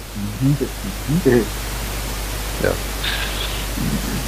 Carry on, Mark. Oh, no, I was going to say, yeah, the gyroscope test, you're absolutely right, should be a slam dunk in all cases. Unfortunately, the lowest common denominator that are walking the streets right now, I'm sure everyone that's listening to this now are academic, upstanding people. But there's a lot of mouth breathers out there that just don't get it. And I knew this when the 8 inches per mile squared thing came out, where you ask somebody, when you say 8 inches per mile, they're okay. The second you say squared, they glaze over because they just go back to high school. It's like, oh man, I don't remember anything from school. And so having people understand the gyroscope concept, even though it's brilliant and absolutely true, and I've got pilots, a whole bunch of pilots that say the same thing. I've got a wonderful letter from a flagship 777 guy that says, oh yeah, the gyroscope, it's all a sham. What we use the gyroscope for has nothing, it doesn't account for the curvature of the Earth. And it's tough to explain to people because they just, what you just said right there, brilliant explanation, but it's tough because they just don't quite, the average person doesn't, they need something even more simple than that, which we're trying to find.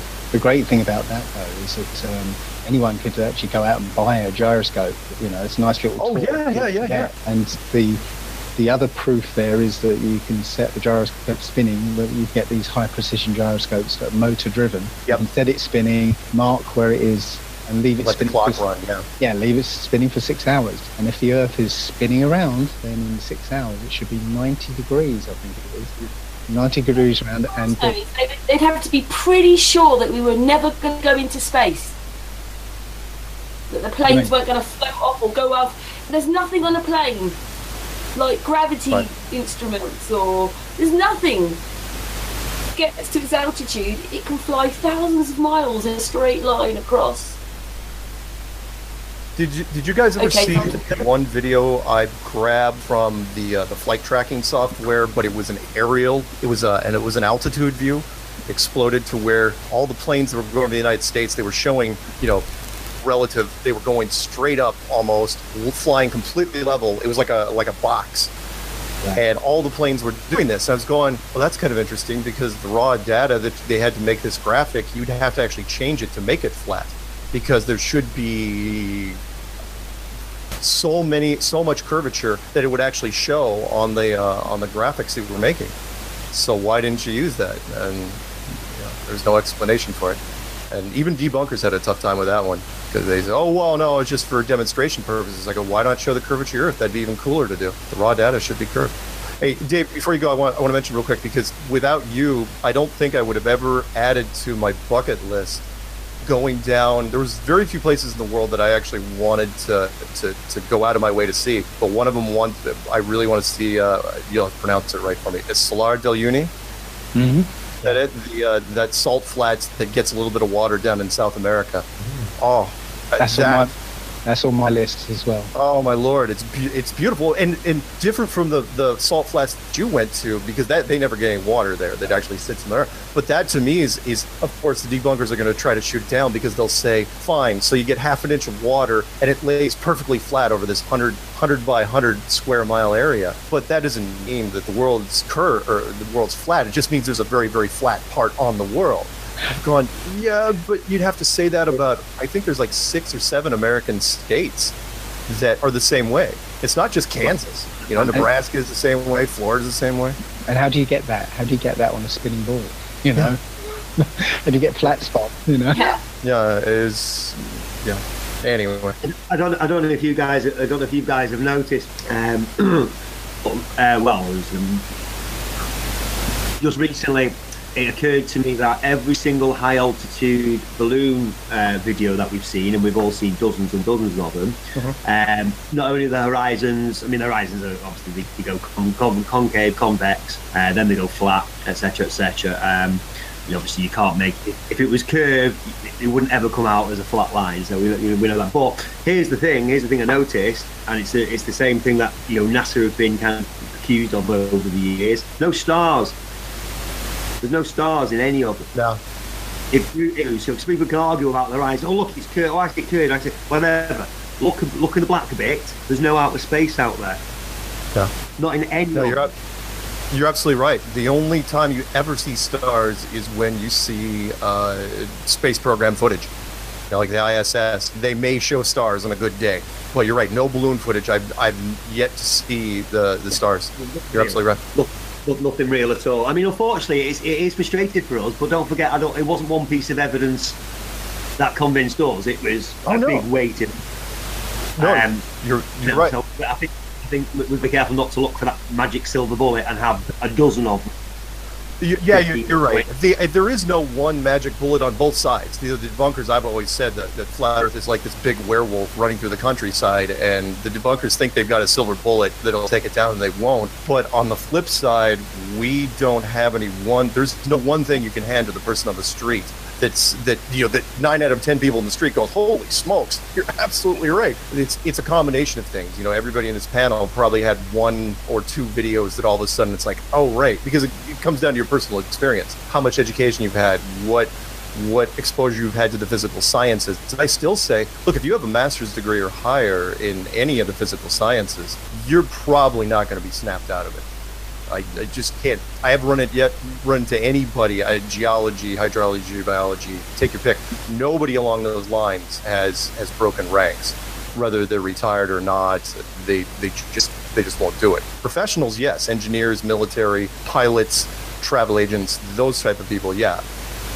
But it's interesting. Which, yeah, you're right. We need a lot more bullets to do it. You mean the scientists themselves? It's hard to get. I mean, they've got careers on it. It's different for a pilot. A pilot could easily come out and say, "Yeah, I think the Earth's flat." You know what I mean? I've never seen the curve. He's not going to make any difference to his career whatsoever. But for a scientist, or anybody to do with space, NASA, or what have you, they come out and say, the Earth's flat. That's the end of them. It's just like with the global warming, the climate change. All those scientists that knew it was a hoax.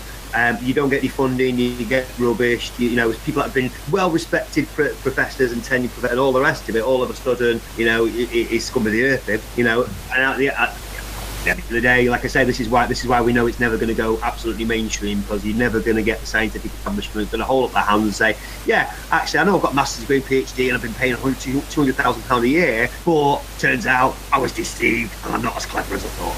Well, we're still trying to.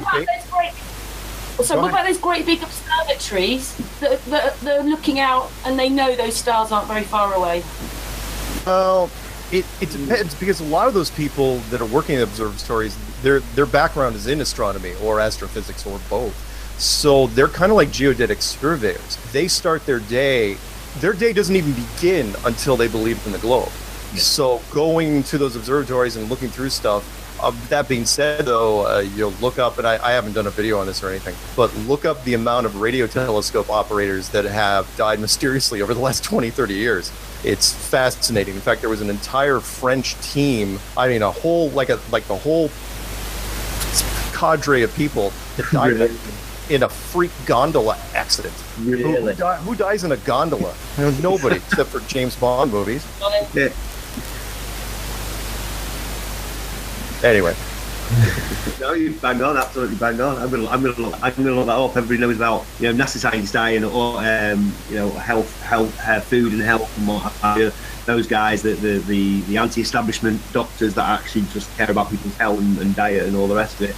But I've not heard about radio. Radio telescope, yeah. And it's so much easier now to track these people than it used to be. Beforehand, you'd have to monitor their phones and stuff like that. But nowadays, between social media, emails, and just about everything else, you know exactly what's on their head before it happens. All of a sudden Dave's got to go. Sorry, Dave. Yeah, Dave, do you want to say anything before you go? No, I'll just say bye to everyone. I'm sorry, I've just got to get off the internet now. So, I apologise. So, no worries. All the best, Dave. Good speaking. Hope to catch all you later. Will you come back on another hangout like this? Absolutely. Thank you so much. It's been a pleasure. Thank you. See you, Dave. Thanks very much. Bye. Bye. Sorry, Mark. Carry on. No, it's okay. It's so much easier to track people now than it used to be, that even if you could tell pretty quickly, because you know how that goes. It's not like they're all going to have this revelation and then break ranks. They're going to talk to people first. They're going to start sending out little probes to other say, hey, have you looked at this? Or I'm nuts. What are these people talking about here? And if you have any suspicion, Mark, I don't understand. I said earlier on in this hangout that I only started, because I believed what they said. So I started looking at these footages myself. I sent you one, remember, with a horrible word in it. Yes. Like, I can see these things. What don't the employees of NASA see then? The employees of NASA don't know anything. You probably heard me say this on different things. I was lucky enough, I had a next door neighbor when I was in Colorado. His name is Wayne Ottinger. I think he's still alive now, Ottinger. He was like the NASA garage mechanic. Knew all the astronauts on the first name basis from Mercury, Gemini, Apollo. His walls were literally plastered with plaques and awards and everything. Thanks for all the service that he did at NASA. He worked on everything, literally everything, and he knew nothing about anything, because he's just in the end he's just a wrench turner. 99.9 for the people to say no, it's too big to cover up. You'd need millions of people to do it. I'm saying no, it's so big you need almost no one. Meaning it's so physically big that 99% of the people that work at NASA don't know anything. They're just wrench turners. You want to have them build the rocket and work on the fuel system and do all this, that's fine. you don't have to tell them jack. It's only the telemetry guys. It's only the guys that why I mentioned the movie Capricorn 1. Only the telemetry guys need to know. And of course the guys that order the telemetry guys around. Everybody else, they can just keep doing their jobs as normal. Who cares? They get paid and they go home, pay their taxes. They're not gonna know anything. But that being said, then also the people that do know, if you're gonna break ranks, who are you gonna break them to? Who are you gonna go to exactly? You don't know who to trust. You're gonna go to your supervisor? You're gonna go who are you? What chain of command are you gonna go up to talk to? No different than the pilots. Which is why I said that in one of my things. They said, look, if you're a pilot, if you're a navigator, and you figure out the maps wrong, you're probably not going to say anything to anybody because you're going to be out of a job in 2 seconds. That's it. You're done. So there's a lot of people out there, which is why I called for whistleblowers last year. Look, anyone wants to talk about this thing, hey, can't guarantee we can protect you in any way, shape, or form. But you might go down as a hero or an infamous guy. I could ramble about that, but sorry. I know. Well, I'd like to listen to you, all of you talk for hours and hours and hours. I love it. Hey, wasn't Santos supposed to come on? Yes, I was just going to say, Santos, are you there now? Yep. Santos? Hey, he's there. Howdy, guys. Santos, people were asking on the chat for you to come on now. Yep, just been enjoying all the comments. Very nice, thank you. Do you know Mark or Darren? Obviously, you know me, Dee, and the series. Do you know Darren or Mark? Have you talked to them before? Mark, yes. Dave, met him personally in England. And a few others. I know Ceres. I probably don't know Oliver. And who's Eternal?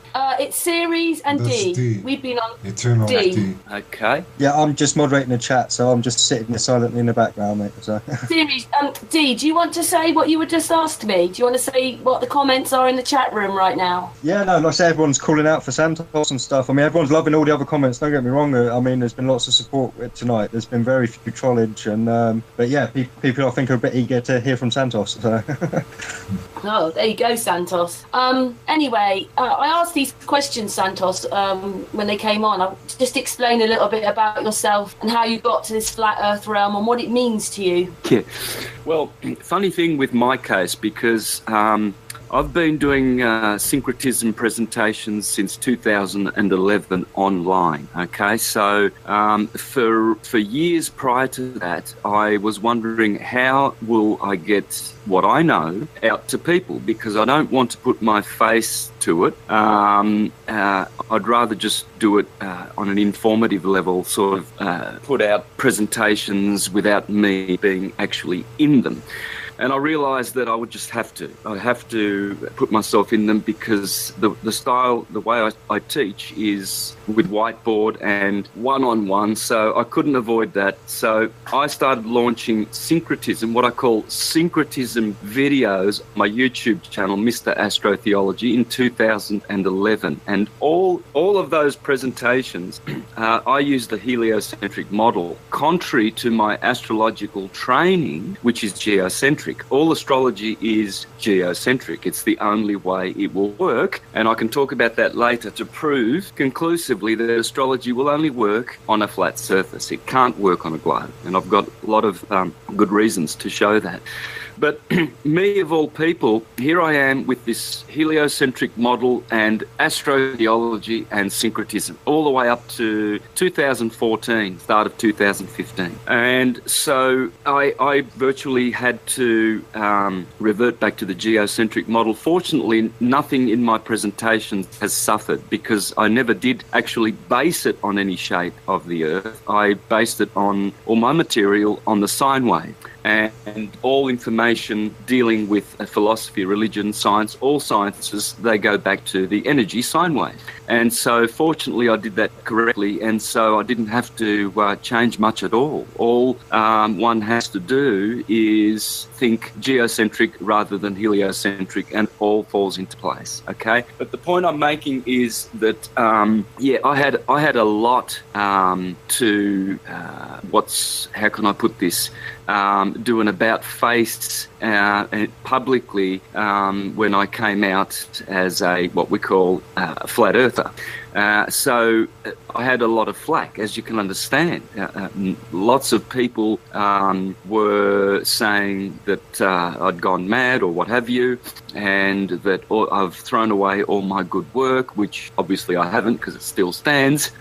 So I had a lot to, what's the word? I'm trying to think of the word here, but a lot at stake. Okay, so I see a lot of people that are on the fence at the moment, and reason being is because they're thinking too much of their careers and their reputations and how people will consider them and so forth. So they straddle the fence, you see, and that's something I didn't do. So I jumped on board when I realised that the ancient astrologers were correct, and we do live on a stationary horizontal plane. So what I'm bringing, if that's the question you asked, is how the horizontal plane, the stationary Earth, fits in with all of the sciences, the transcendental sciences like astrology, all the philosophies, all of the religious sciences like Islam, Christianity, Judaism, Hinduism, alchemy, all of these things. How do they fit in with the correct cosmology? And that's what I'm bringing, hopefully. I'm showing how the true model of the universe must be, as the ancient said, man is the measure of the universe, as above, so below. So if we're looking for the true model of the universe, well, that's easy. How could we have overlooked it? Only an individual who has not studied all of the cosmologies, not all of them, you don't have to study all of them, but you have to have a knowledge of the Chinese, the Mayan, the Greek, the Indian, the Arabian, the Persian, the Roman. If you don't know all of these traditions, then you cannot revert back to what was known anciently forever before the Copernican revolution.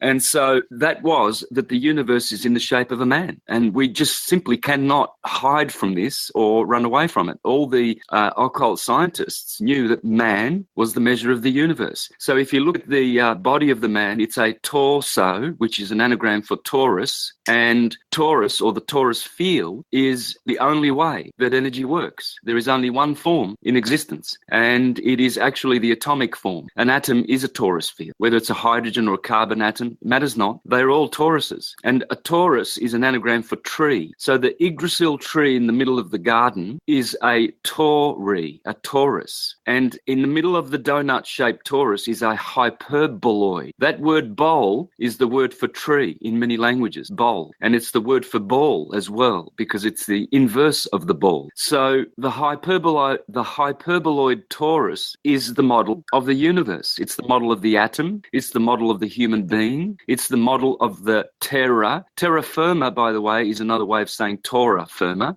because in the middle of the disk of the terra firma, the torus firm, and that's what the firmament is as well. It's only the outside of the donut. This dome that we're looking for, it's only the outside of the donut torus field. So we have to go back to the true model. All is atum. All is atoms, whether they are big or small. If you want to know how everything works, all is atom. And the universe works like this. The earth is in the middle of a tree, a Taurus tori. And that's what the Nordics called the Yggdrasil tree, in the middle of the garden. It is a magnetic mountain, and it's the spinal column of the whole system of planets going upward and downward almost forever. Okay, so we are in the mid-plane, the Midgard. It's a plane of inertia. Okay, in every atom there is a plane of inertia. Well, plane of inertia turns out to be planet of Eartha. Inertia is the same word as Eartha, because all that is Earth is inertial, and all that is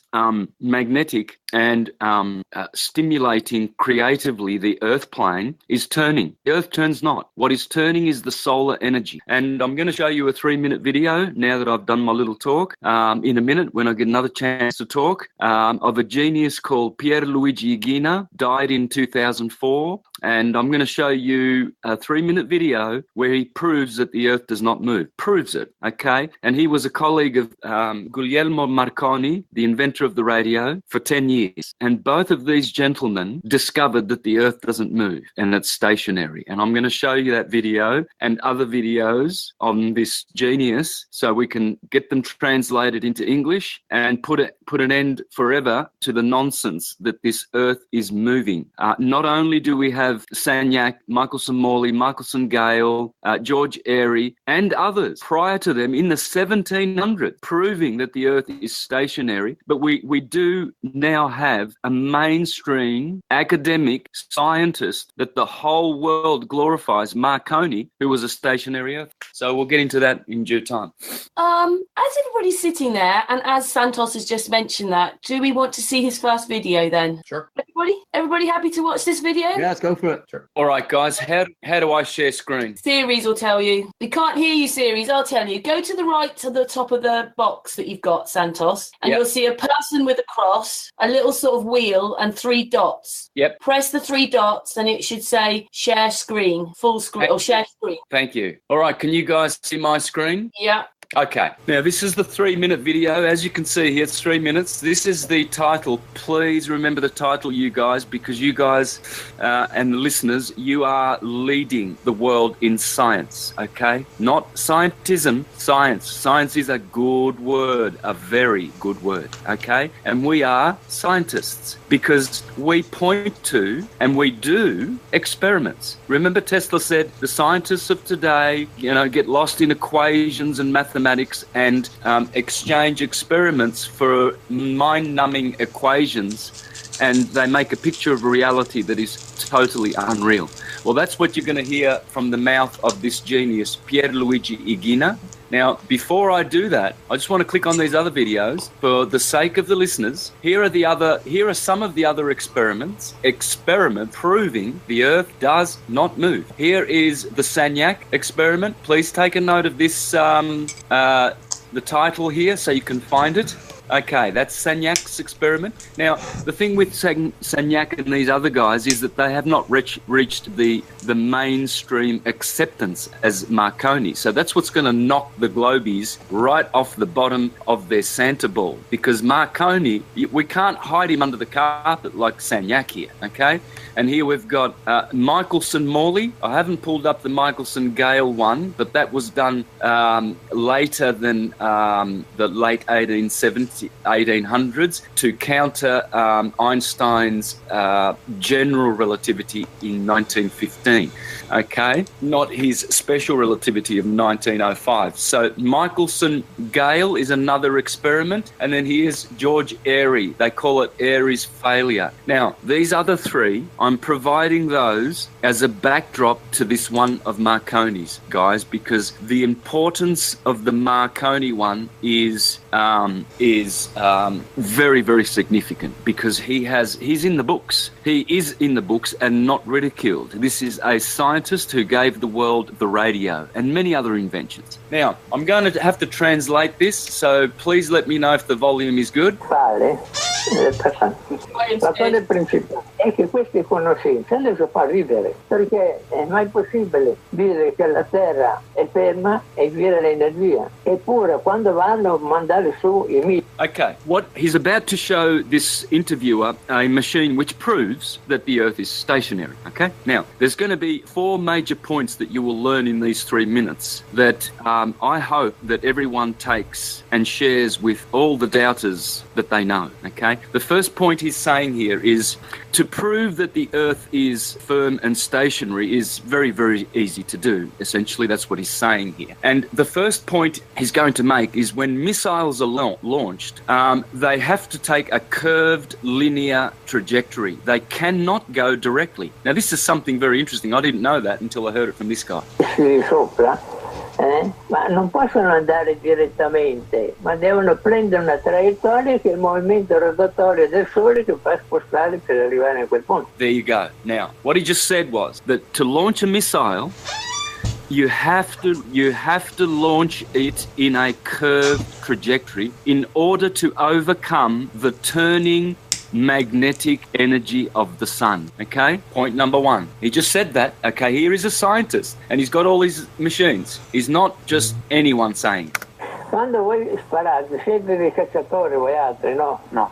Beh, il cacciatore quando spara mette dentro la pallottola e poi spara, ma dentro nella canna c'è una spirale che lo fa girare per vincere il movimento rotatorio dell'energia che sente. Okay, another example. A gun barrel. He said inside of all gun barrels there are spirals. Why? So the bullet can turn, and as it exits the barrel, it is spinning. Why does it need to spin? Because it needs to overcome the rotating, turning magnetic energy of the sun. Now, the premise of this man and Marconi's energy understanding is that there are two energies. There is the spiraling, rotating energy of the sun coming from above, which is what we call the ether, the turning field. And then he says that there is the earth energy. So there is solar energy and earth energy. The sun's energy is spiraling in a clockwise manner, and it spirals and expands, and then when it reaches the earth, it is turned around, and then the spiral is counterclockwise and it is going upward. And he says this is what he and Marconi discovered. There is only these two energies. So what we've learnt so far is very interesting, because he is acknowledging that the solar energy is turning, it is rotating, and in order for bullets and missiles to overcome that, they have to take a curved trajectory, or the bullet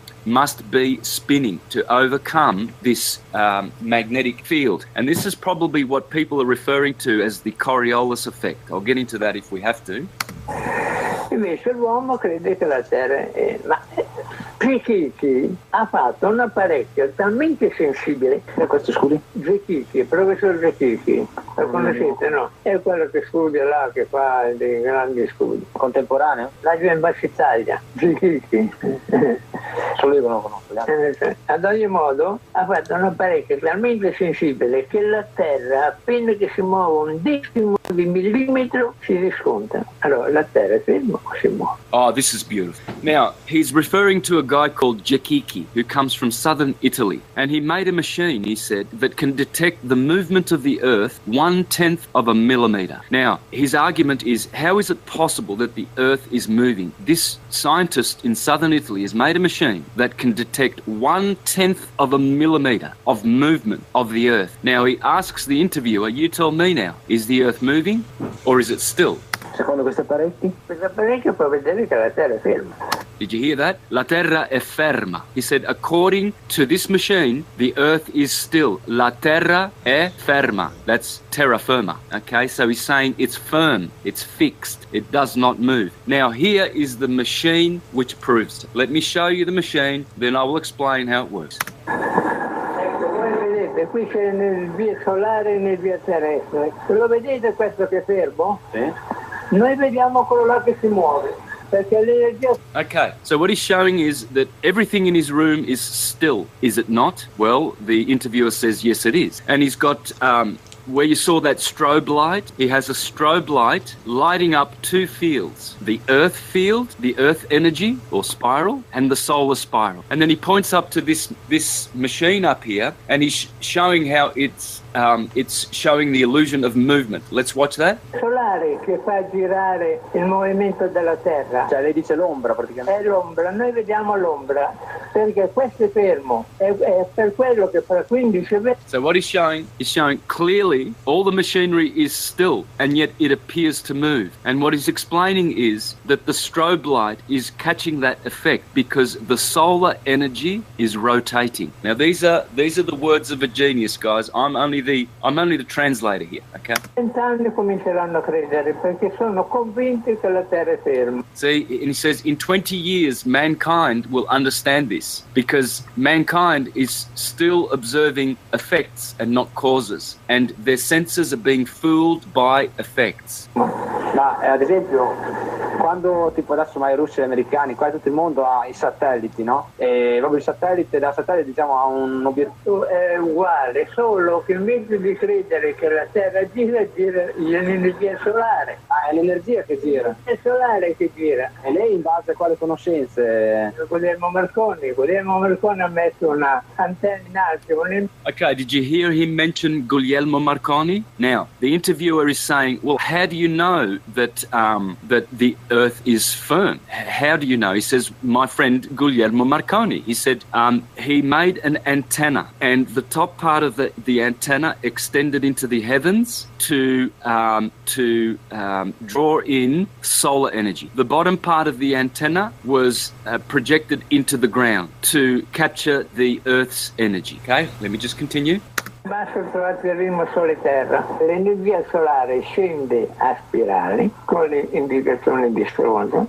Right, now he's explaining that that what they discovered, Marconi discovered, he discovered Earth and solar energy. He discovered these two forms of energy. And when he put his testing equipment to it, he discovered that one of the fields is not rotating. The Earth's spiral does not rotate. It spirals, but there's no rotation, whereas the ether is rotating as it's spiraling. Now, what he's explaining now is that the solar energy comes from the sun in a spiral, and it's right-handed. Entra nella Terra, riesce nuovamente nella Terra a senso contrario. It enters into the Earth and re-exits the Earth in a counterclockwise spiral. Perché è rovesciato. And that's it. Okay, so what did we learn from this? Well, we've learned that that it's been proven with scientific experiments that the Earth does not move. So the point being here, friends, is that we are arguing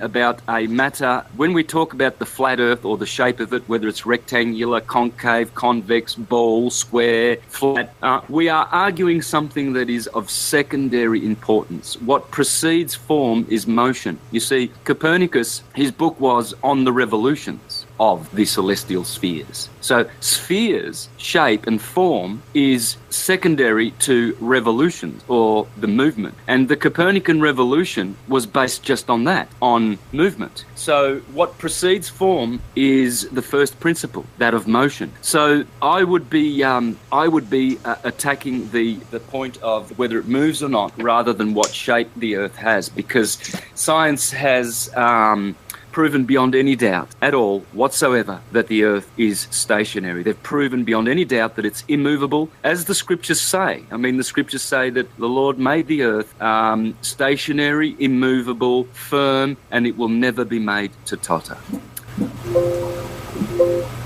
Okay. Wow. Yeah, wow. Thank you for that, Santos. I'm getting free energy ideas. I wasn't expecting you to come on with a video, and anyway, it was a perfect time to show everybody or anybody who's watching that we don't move. What did you think, Mark? I liked it. I thought it was great. I'd never heard nor seen anything like that, and it goes along with the Michelson, Morley, and Airy's failure, which I quote as many times as I can. Airy's failure, the quote from that I think was great, where she said, "Either I'm wrong or the Earth isn't moving, or I've failed or the Earth isn't moving." And again, that goes into the conditioning. Well, of course he failed, because we all know, we've known for 20 generations that the Earth is moving and that we're flying through space. So obviously he screwed up. Little did he know, if he was alive today, that it would be the opposite. So, great stuff. Yeah, Santos, you've not shown us stuff like that before. So far it even confirms my idea of how the sun and moon are the center of a toroidal field, and that we feel the fields that we are in when we perceive them, that we are a field in their field, actually. And then the moving part is the sun and its energy, and not the Earth itself, but in a spin in the opposite. Yeah, I wanted to add, can you guys hear me now? Yeah. Yeah. Okay. About that Earth energy that Santos was talking about, could that be what we call gravity? Because the other day in the hat with the Morgile, he was talking about electrostatic energy causing things to basically, get stuck to the ground. What we call gravity, this vertical acceleration of objects. So could this Earth energy that you were talking about be what we call gravity? I think he's muted. Yeah. Santos. Yeah. Well, look, gravity. Okay. Well, gravity is what I call a false god because.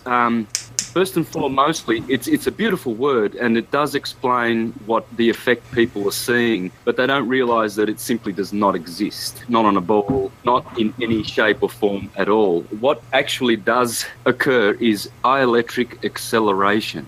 Right, yeah, that's what I was talking about, some kind of vertical acceleration of objects. Yeah, well, see, the thing is, though, all of these discussions about gravity and dielectric acceleration and all of that just are not useful at all when it comes to where we live on a horizontal plane, because all the things that we see falling to the ground, that's just due to density, and everything that goes up is due to buoyancy. And so it's totally a different field, a different area. You cannot use one to explain the other. So, but as for gravity, what actually is occurring is the other half of magnetism. Okay, so magnetism is force. It's divergent centrifugal force, whereas gravity, what we call gravity, it's dielectric avoidance or dielectric acceleration, and it is the opposite principle, which is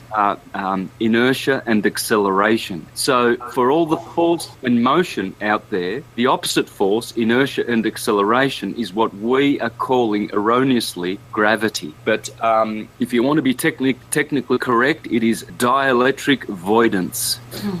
Right.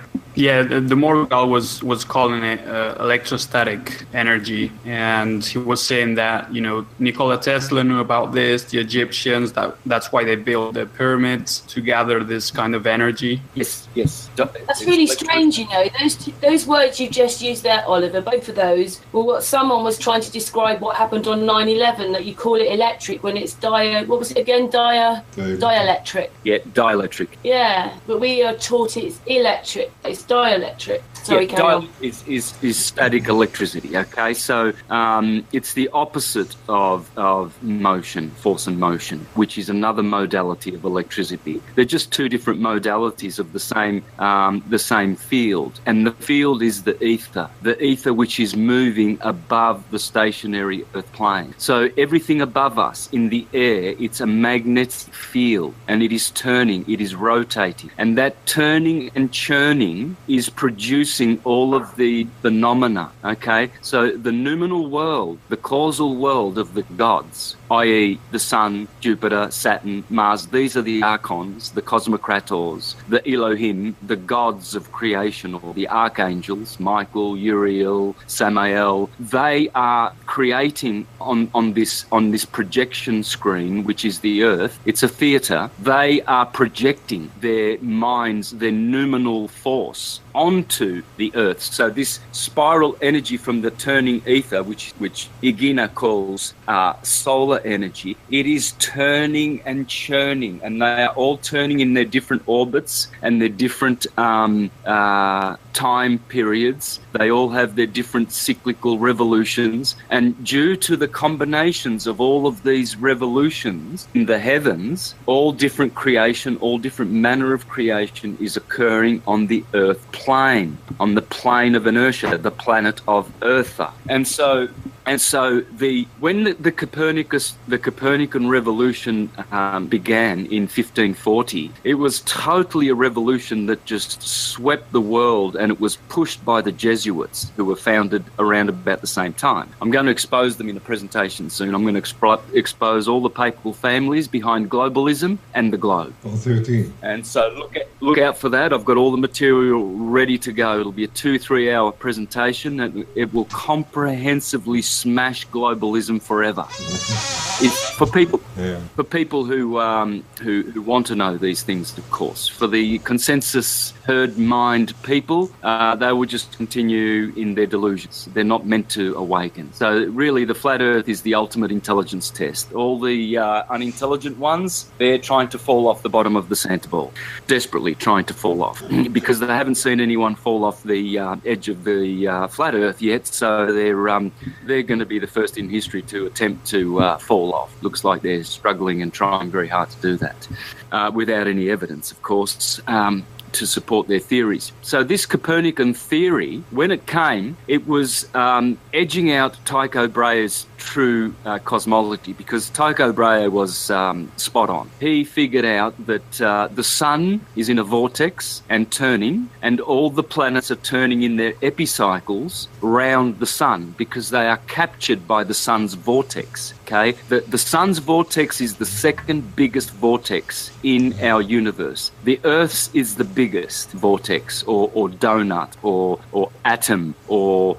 torus, hyperboloid torus field, put it that way. And the sun's is second, and the sun's is turning, whereas the Earth's is not. Therefore, as the sun's vortex is turning like a hurricane, it is causing all the other planets to be captured by its vortex. So Tycho Brahe was spot on. The sun is vortexing through the skies, and it goes up to the Tropic of Cancer, where it compresses, and then it expands out to the Tropic of Capricorn, where it rarefies, and it's a breath. Bra theos. That's what breath is. It's two words: Bra, Brahma or Abraham, and theos. So as Brahma breathes out and expands, he creates the world. It's spontaneous creation. So the arguments about whether the Earth's been around for 6 billion years or 6 days, as the literalists claim, it's a null argument. It's pointless, totally pointless, because you'll never know, and its creation does not work like that. Creation, the creator is infinite intelligence, unlimited, unconditioned, and energy. And the creator has the seeds of all creation in the already existing, the blueprints, in the counterspatial realm, in the ethereal realm. So spontaneous creation is not even a matter of argument. This is known to happen. The ancients knew that this is how creation occurs. So there never was one Adam and one Eve. We are all Adam and Eve. And our bodies are seeded in the counterspatial world. And so when God thinking decides to create, it just appears in a torus field, already perfectly developed. It doesn't need to evolve. It doesn't need to grow wings and tails and teeth, and that everything is created according to its seed, as all the scriptures say. Bhagavad Gita, Bible, Zendavesta, they all speak about these magnetic blueprints of seeds, and worlds are created like that. This world, this earth we live on, was created like that. It's a spontaneous, sonoluminescent creation. This is how powerful we are in our unconditioned God state, that we can create worlds. So this place where we live, it's totally easy and fundamental and basic to know what it looks like and how it works. We cannot miss it. If we miss it, we are considered to be stupid Gentiles, stupid goy that are unlearned and have their hearts still uncircumcised. You see, the hearts need to be circumcised. In other words, the spirit needs to be activated. We need to activate our higher intelligence, and once we do, we know the way everything works. We should not be groping about in the darkness and looking and listening to pseudoscientists and being deceived. We should know, and we do know. We have the ancient teachings. All is atum. Everything is atomic. Everything is torus field. And you have to understand the torus fields to understand where you live and how creation happens. Santos, can we hear if anybody's got any to answer what Santos has been saying? Sorry? Mark, Oliver? Can I just say one other thing before you talk, though? Santos, you're showing the link for the Hangout. Could you just stop screen sharing, please? We don't want anybody else in here. We're having a really lovely discussion here. Thank you, Santos. This isn't about me at all, by the way, this evening. This was to get you lot talking, and thank you very much for showing those videos, Santos. But I'm so proud to be here and that, you know, this hangout and everything. I'm so proud. Anyway, your turn, Mark. Well, my turn for what? Well, I was just absorbing everything Santos. I don't get a chance to listen to him very often. So I was just picking up what he was putting down, but it's great stuff. Forgive me, is he part of the UK conference? I'm not trying to talk about him in the third person. No, I don't. We'd love Santos to come over here. Santos, can you come next year to the UK Flat Earth conference in Birmingham? I'd love to. I've done 2 presentations in Birmingham with Truth Juice there, and 14 presentations all over England, Leicester, Bristol, St Anne's, London, Manchester, York, and I loved it, but I don't travel anymore. Oh, didn't know that. Is that because of the paperwork, what you've been explaining in a lot of your videos, that, you know, it's not a birth certificate, we've got a death certificate, that kind of stuff, and not having driving licenses and stuff like that? Partially. Look, I don't do well when I travel. That's been the experience with travelling. Missing plane flights, trains, getting computers stolen, passports stolen. Every time I travel, I have a major disaster. And so I enjoy staying at home. I love staying where I am. I live in the most beautiful part of the world, and I don't want to see anything else for now. I'm happy, you know. So I can do all the teaching I need to from home, which is my preference. And so I enjoy it. That's my choice. Are you in Brazil? No, he's in Australia. But anyway, at least you've been invited. We didn't leave you out, Santos. Sure. Is there anything else you wanted to add, Mark? Darren? Oliver? No, not really. I think we're all tired. We've been on for I do have to bug out here pretty soon, but it's been great. Absolutely, it's been great chatting, and obviously we're all going to meet up at the UK conference next year as well, and hopefully, you know, over the next few months we can continue to make great strides in waking people up and continue to pursue the truth and nothing but the truth. Yeah. Well, okay. Would you all come for another hangout then? Because it's been so interesting today. The time's gone really quickly. Sure. Absolutely. You know, another month. Give it another month. Let's do another one. Yeah. Yeah, Santos. Yep, lovely. Wonderful. Cool. See you all soon. All the best. Are you going to go, Darren? You're leaving, are you? I am. I'm going to jump off here now. So it was great speaking to you all. Great hearing from you all as well. And like I say, hopefully we can do it again and more often in the future. Brilliant. Thank you. Thank you Thanks, so Darren. much. Take care. Bye now. Bye, Darren. See you next time. See you, series. Well, I know that Mark just said that he couldn't stay too much longer, but then maybe Santos can stay a bit longer because he hasn't been on that long, and he can talk a bit more in a minute. Is that okay, Santos? Yep, for sure. Thank you. So, Mark, if you're not staying too much longer, is there anything else you'd like to say tonight then? Yeah. Anybody, this is pitched mostly to the American audience, but I'll do it for European groups and, well, anybody. I don't really care where. If you want me to promote your meetup, I will be happy to do it. If you're not real comfortable with making YouTube videos, I've got a couple templates. I can whip up stuff pretty quick. I've done it for a bunch of American cities and a couple in the UK. That's brilliant. Gary's listening to the Hangout tonight, and I did say he said hello to all of you. That's brilliant. Well, Gary, you have to email Mark. yeah, I'll promote anything. I'm all in this year, and I still think it's, provided we can make it through the year without any weird incidents. I think this thing's going to get nothing but bigger and better. And I can debate Darren now that he's off, which is I still think that this thing could hit mainstream. Although again, be cautious, because when it hits mainstream, something else is going to follow behind it. That's my word of advice and caution. I saw a video with the title "When Flat Earth Goes Public, then this is what they hide," and then you saw everything about our slavery. Yeah. That's another reason why I want to hang out as well, because everybody's in the flat Earth world, everybody's talking about when it's going to happen, but it is happening. Oh yeah. The numbers don't lie, and the growth has been phenomenal, and there's so many people reaching out to each other in the hangout, the meetups, the physical meetups, the fact that people are breaking away and meeting up in towns and cities all over the place. That's astounding in itself. And of course, that there's a conference going to be in the United States in the fall, and then one in the UK. And who knows what's going to happen after that.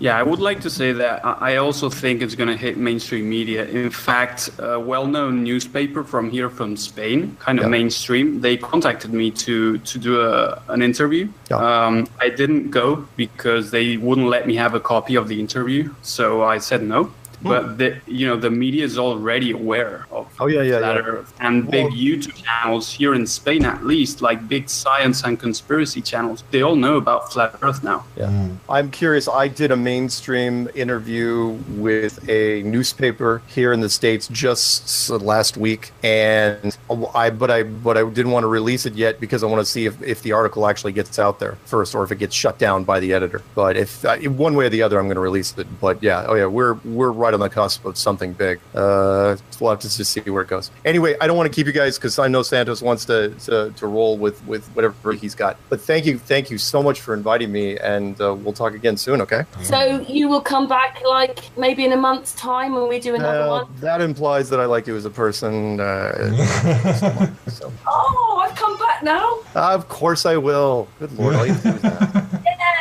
Yay! Jeez. Yeah, totally. Absolutely. Mark, very much appreciated. All right. Hey, you guys all have fun, okay? Yeah, man. Yeah. All right. See you, Mark. Yeah, see ya. Bye, Mark. Right. So, Oliver, Santos. Anyone there? Yes. Where have you gone? I'm here. Do you want to ask the Santos thing? You're here now? Because I know that you've not met Santos before. We're very lucky. We've had quite a few hangouts with Santos. Maybe the people don't know, but... I think I'm subscribed to his channel, and maybe... You speak Spanish, right? ¿Hablas español? Sí. Vale. Y conoces Iru Landucci, right? You do a hangout with him, maybe? Yeah, yep. Alright. He's my friend. In fact, we're doing a hangout the 6th of July. Kind of a Flat Earth conference in Spain. We're doing a hangout. We can't go physically, but beautiful. Yeah, very nice. So maybe did you understand any of that video, Oliver, that Santos played? I know it was Italian, but did you understand any of it? No, wasn't it Portuguese? Oh, Portuguese then. Sorry. No, Whoops. Italian. Oh, it was Italian? Yeah.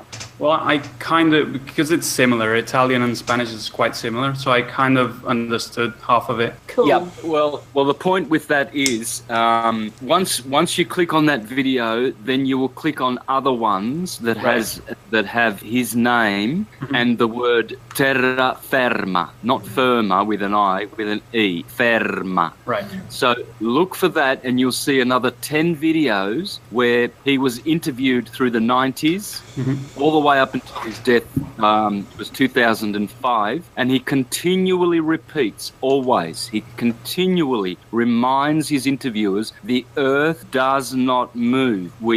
I discovered this with Marconi in the 40s, for God's sakes, he keeps saying. The Earth is stationary. And you'll see, not just 3 minutes, you'll see hours and hours and hours of Igina proving that the Earth is stationary. Okay, so this is where we will have more success with, with stubborn people who continue to support a theory which has never been proven by going at the jugular, and that is the motion. Forget about the shape, I would say. I wouldn't even go there. For me, it's so irrelevant that we have already got science on our side. Science is with us 100% about the non-movement of the Earth. We don't need any more arguments. We don't need to do anything. Just point to those experiments. Now we've got Pierluigi. I would be showing Igina's videos to everyone, even though they don't understand it in English. It will be translated soon. I'll make an effort to do that. I'll translate it, but even if I translate it, I won't be able to put it on video because I don't know how to do all that. So, but I can provide the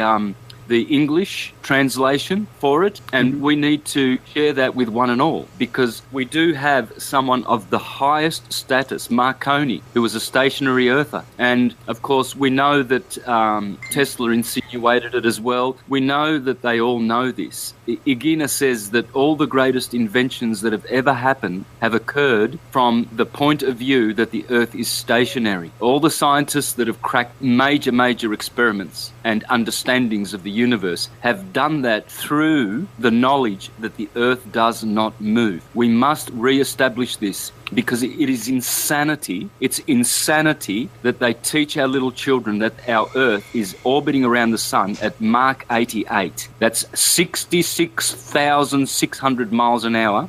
That is Mach 88. Now, what planet, what ball that is made of water and dirt? Have you seen the tops of mountains, how soft the dirt is? Have you been to the beach to see how soft the sand is? And none of that gets disturbed while we're orbiting the sun at Mach 88 and rotating at Mach 1.35 and hurtling. The sun as well is hurtling through space at 550,000 mile an hour. That's about 6,000 Mach. And then the whole Milky Way galaxy is hurtling through the universe at 670 million miles an hour.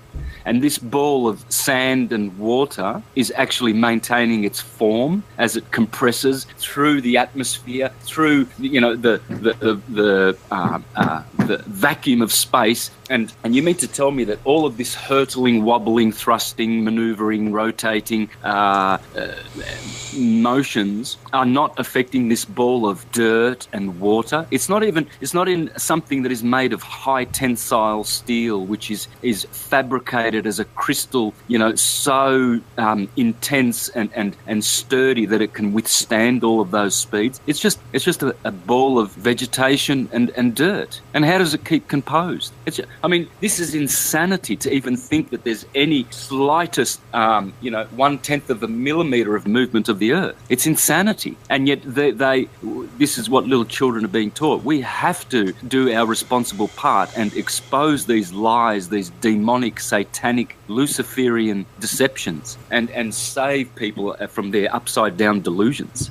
We are at the forefront. And this Pierluigi Igina experiment, it is the most important tool that we have. Unless you've recognized that already, guys, it's no use me jumping up and down telling you how important that video is. It's no use, because you've missed the boat as well. And we at the forefront, we should not miss any boats, any opportunity to spread truth from the two rooftops. Not one. And this is the greatest tool we have. We have experiments, scientific experiments, proving the Earth is stationary, motionless. It proves it. Whereas, what do the globies have? Do they have any? Can you go to Wikipedia and pull up an experiment that was done that conclusively proves that the Earth is moving? No. No.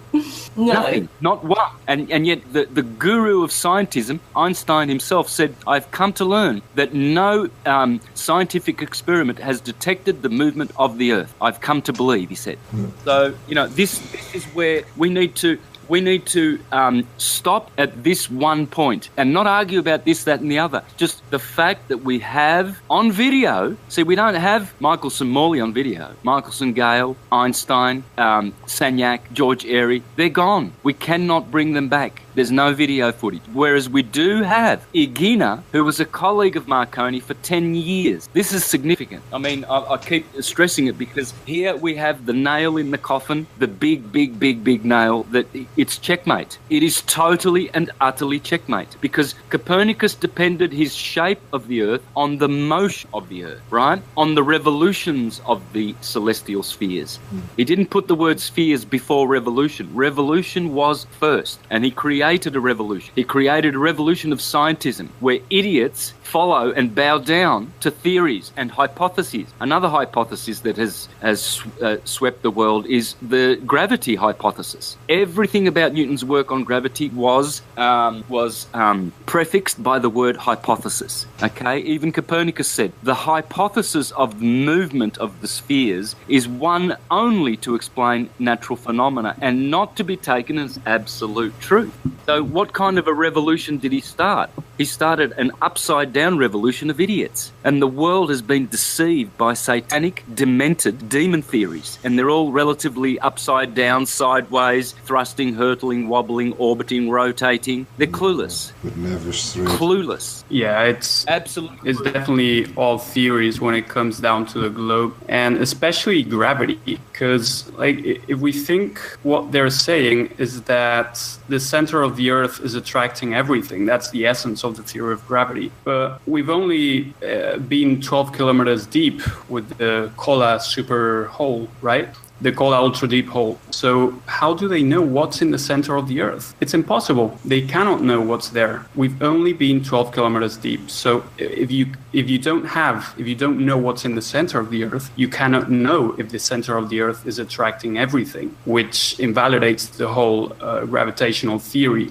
In fact, you cannot calculate the radius of the Earth either if you've only been 12 kilometers deep. So it's all suppositions, you know. There's nothing really there once you start looking into it.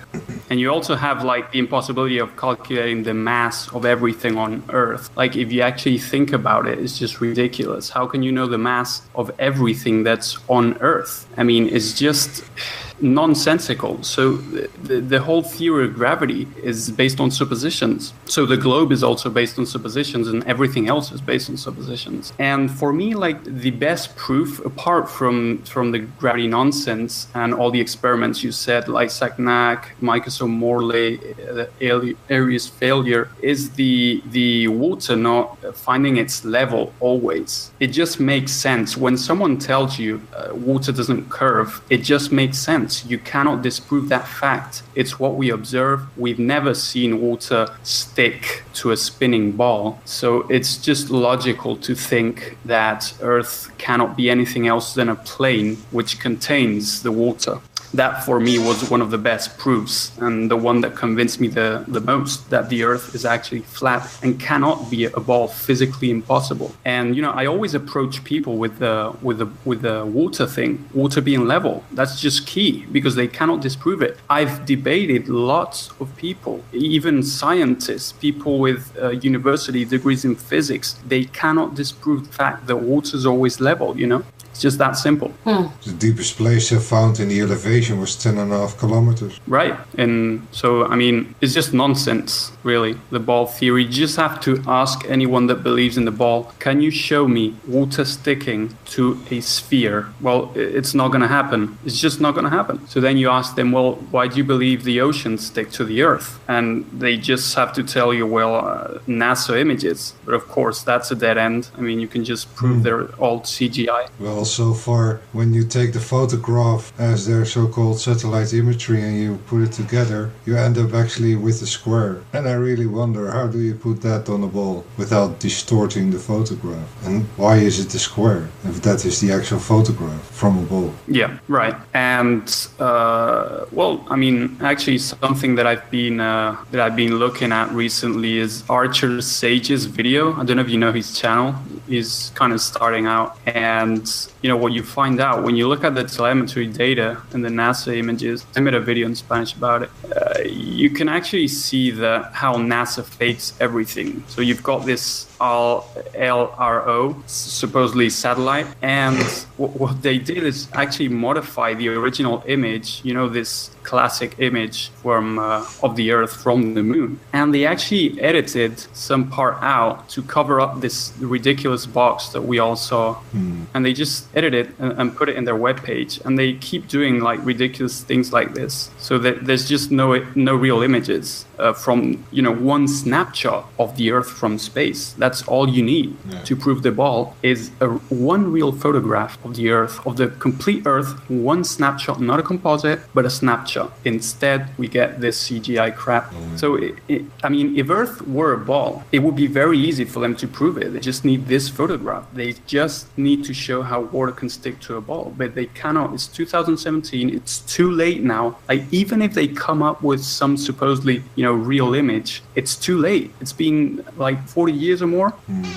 Too late. You know, the globe is just gone. It's just gone. And of course, no motion seals the deal. There's just absolutely no evidence that the Earth is moving. All those scientific experiments, there's not even one that proves movement, like Santos said, which is ridiculous if you think about it. Yes, well, That and Santos's videos, hey? Yeah, Santos was. I'm really thankful for actually his work, especially that last part for bringing me back into the flat Earth, because Eric Dubé had actually kind of deflected me from the flat Earth by his blocking on his forums just for asking a question, and of course it was about the South because that would deny the circle. Not aware that it was actually a square. It was kind of first proof for it not being a circle, and there's a ball, but I didn't know there was more choice at that moment until I discovered free energies material about the 4D stuff. Then everything changed, actually, and I saw the whole same game of ball and circle and what you saw on Facebook and all the trolling and how they're actually trying to push the circle and that you really can see how they can't deviate from the circle. And eventually, I found Karen, or Karen found me. Yeah, so right now what I'm doing is, just focusing on exposing the fake Earth pictures, because, really, if you debunk all the Earth pictures from satellites, it's really, major proof that we don't live on a globe, because 2017 there should already be real pictures. And what we're seeing now, thanks to as I said, Archer Sage, awesome channel, is that all the supposed, real pictures, of course we already knew they were fake, but the globe heads claimed that there were some real pictures, like the Russian satellite, the Electro-L, and now we've seen that they're fake. We're looking at the original data, and we've seen that they're 3D globe models. Robert Simon, he admitted that they use a fake black background in all the blue marble images. All the Earth images have a fake background. It's not space. This black background is not space. It's Photoshop. So that's huge.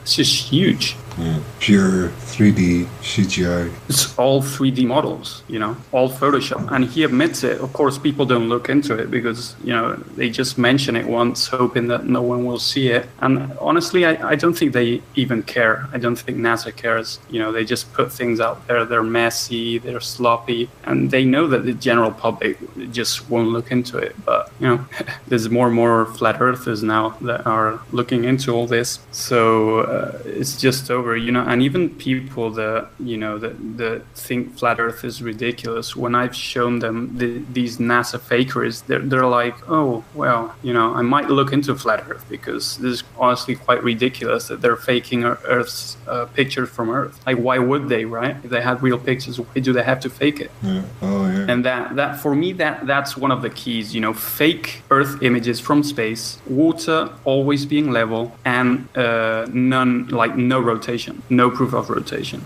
Yeah. Those three, and it's very simple to approach people with that. You don't even need to say flat Earth. Just say, hey, how can the ocean stick to a spinning ball? They'll start thinking. Then you say, well, why aren't there any real pictures of Earth? And why don't you feel motion? And you don't even mention flat Earth. And I find that way more effective in waking people up than just going straight saying like, hey, did you know the Earth is flat? Yeah, I stumbled on the question of how come the data is bigger than a ball or a circle? And then I discovered how they actually use the mathematical formulas to transform it all into that. It's just the original data, completely different than whatever they give you in the public. And they just hide it. It's just ridiculous, and they have it in plain sight.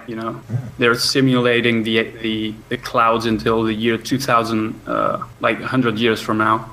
It's all CGI. It's just all CGI. Well, I've made my own videos as well, Oliver. I've sent you a couple of them. So I'm just a I've been checking them out. I'm just a nobody, and yet I can go and see it for myself. I just wish everybody would just. What is it? It's the first outside of Boeing. It's just full of mistakes. Most of my videos come from that video. Yeah, it's just as I said, probably the fake NASA images and all the hoaxes at NASA. That's what gets people. It's what got me into flat Earth, honestly. When I was seeing all the fake Earth images, I just went to Google Google Images and I typed in, Earth from space, and I saw it was all CGI, I immediately kind of became a flat earther, to be honest, in that exact moment when I saw it was all fake. Of course, I had a conspiracy background, if you will. I knew there was an elite, satanic elite ruling, so it kind of all tied together. But once you see that NASA is fake and that it's a government agency, it all ties in. Thank you, Oliver. Oliver, I think Dee's got something to say, haven't you, Dee? Dee says the chat room's buzzing away. Yeah, they're just asking if they can ask some questions, so maybe I can give them a few minutes to put some questions out and come back.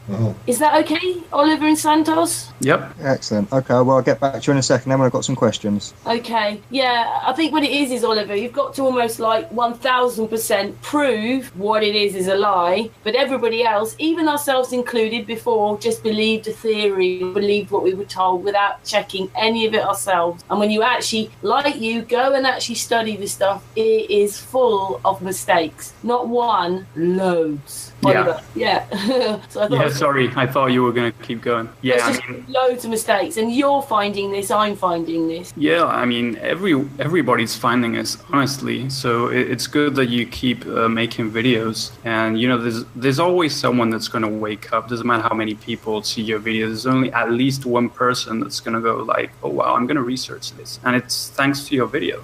You'll see people sending you messages like, I woke up thanks to you, and that even if it's one person only, it's all worth it. You already changed one life, because honestly, flat Earth just changes your life completely. It does. I struggle a little bit. Only I feel that it's brought me so much peace in my heart, but outside is quite mad.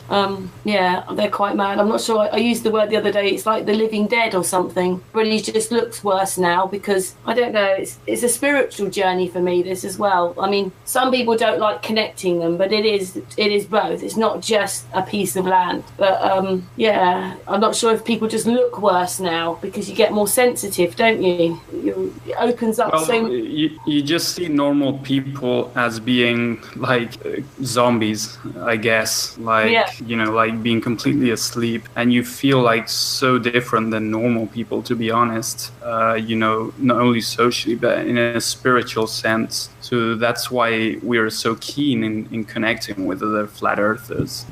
And that's why it's a great community, probably one of the best communities in the world, like Flat Earth, because we connect on a deeper level. The one thing you've got to do, though, and I think that's, what each one's trying to bring in their way, is you've got to know yourself. If you don't know yourself, how will you ever know where you live? Because if you don't know yourself, you're never going to know all the other things. I just think it's such a spiritual journey. It's about knowing who you are. Yeah, I mean, you just discover who you are, and you discover it as a creator as well, which is huge. I think I started off those first few videos thinking, oh, right, I get it now. Yeah, I can see that so much clearer. We're not living in what we're told. And you think, you go to bed thinking, right, that's great. But it just is a very deep subject, Flat Earth. And it just goes on and on and on. Doesn't it, guys? If you think you found one thing and know one thing, forget it. Next thing will come. That's why Santos has so much to say, because it's not just one thing. Oh no, man. It took me 4 months to even listen to all these videos.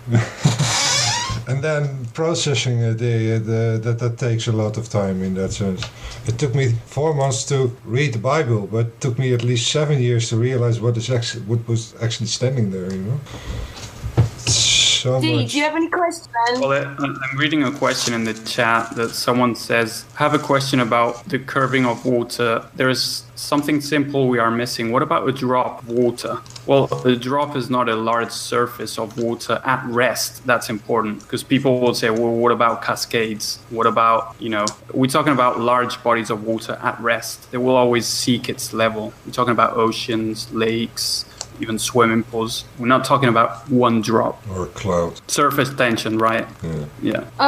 Dee, you said that someone's got a question to ask. Do you want me to ask it, or do you want to ask it to... Well, yeah, I didn't want to interrupt too much. I've been sending them to you through Messenger, so... That's the question. Okay then. So I've got to go back up a bit now. It was from Carolyn Gutman Day. She's asking Santos, how does the sine wave and astrology relate to flat Earth? Good question. When we study astrology, we are studying the interface between our Earth and the wandering stars. Okay, so wandering stars, the wanderers, the luminary, the seven, essentially, and how they interact with the Earth. And the interface between them is the sine wave, or the ecliptic. The ecliptic is the path of the sun. And so the ecliptic is, it starts, there's a lot of noise in the background. Santos, one moment. Oliver, can you mute yourself? Oliver? Oliver? I know it's Oliver. Probably a He's rushed off to headphone. go and get something. Can we just hang on a minute? Sorry, Santos. Oliver, can you hear me? Yeah. He can't hear me. Santos, I'm very pleased that you got on the Hangout, okay? Yeah, me too. Yeah. You got no idea how frustrating it is when you open 4 different browsers and you've got a brand new computer, beautiful laptop, and you just can't even use the technology because they block you. Why do they do this to themselves? Why has Google Hangouts gone out of their way to tie a noose around their necks, stopping everybody from using it? I used to be able to just click one button, then the next button, and then I was on a Hangout. Now, they've made it impossible. There's only one browser that accepts Google Hangouts. Right. Tell you what, the name Google Hangouts for me has got a nasty, bitter, traumatic. I've had to cancel so many shows due to it. I would rather do everything on Skype. It's totally useless for me. I hate the word. I hate Hangouts. Whenever someone invites me to one, I'll from now on do my utmost to not be involved. Just Google the whole. Have you then, Santos? Sorry about that. Yeah, it's full control by Google. The huh? whole word. Well, we very much appreciate that you've come on our Hangouts, and maybe a lot of people don't know, excuse me, Oliver, Santos has been on quite a few Hangouts with us, and we've very much appreciated it, but our group is in private on Facebook, so those Hangouts were kept private, but we've got to know Santos a little bit, and he's a lovely man. I really appreciate you being here, Santos, because it's very early for you. Yeah, I've got to say I appreciate it as well, and especially opening yourself up to questions. And as a quick segue, we have a question from one of our group members, Dave Marsh, and he's asking Santos if you think there's a single vortex or multiple. Well, this is how molecules come about, because single atoms attract other atoms. So what is an atom? It's a torus field, and everything is toruses. Everything is toruses. It's the only form the universe knows how to reproduce. So wherever you see physical stuff happening, which is called phenomena, it's torus field. So we can rest assured, and we can go to the bank with our science and bank everything we know based on the torus field. So we can know that the solar system is a massive, big torus field, a vortex. Okay, and then caught within that major torus field will be billions or endless, innumerable numbers of other field-mediating, self-conjugating torus fields. And what they do is they dance in harmony together. It's sonoluminescence, or kymatics, or cymatics, however you want to call it. And these atoms dance together. They join hands with other atoms and make molecules and cells and bodies and physical organisms. But all of these physical organisms, they can spontaneously create and spontaneously combust. So there's no question about evolution and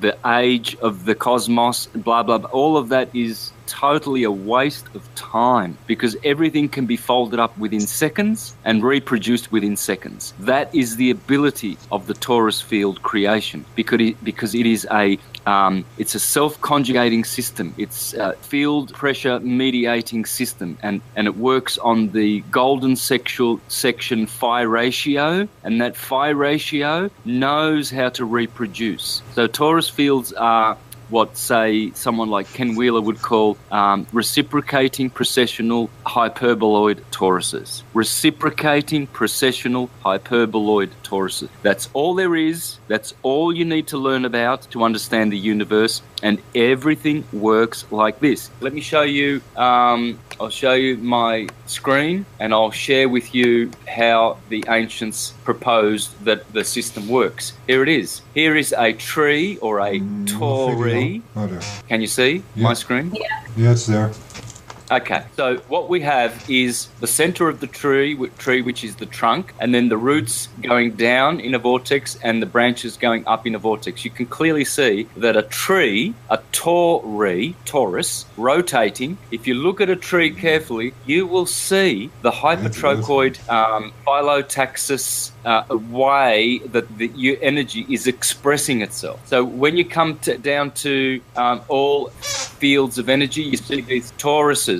That's why your body is a torso. You see the word torus, torsion, tree, three, tetra, truth, Thor, terror, terrific, trust, uterus, try. All of these words, they all come from the torus, right? And tor backwards is rotate. Okay, so you've got words like rotate, tor becomes door because D and T are interchangeable. So it's the door into creation. It's to dare. It's durable. It is to adore. See, a torus field is an adorable creation. It is golden, dorado, and it's like a road. In Japanese, dori means road because it is the road of creation, okay? And then when you look at the word uterus, Taurus, we come from the uterus looks like a Taurus. It looks like a horned animal. And our Taurus generates an aura. Well, when you put the word letter T in front of aura, you get Torah. And it is the Torah of the Jews, the tarot of the gypsies. Everything tar or tor is backwards for rotating energy. Everything is rotating energy.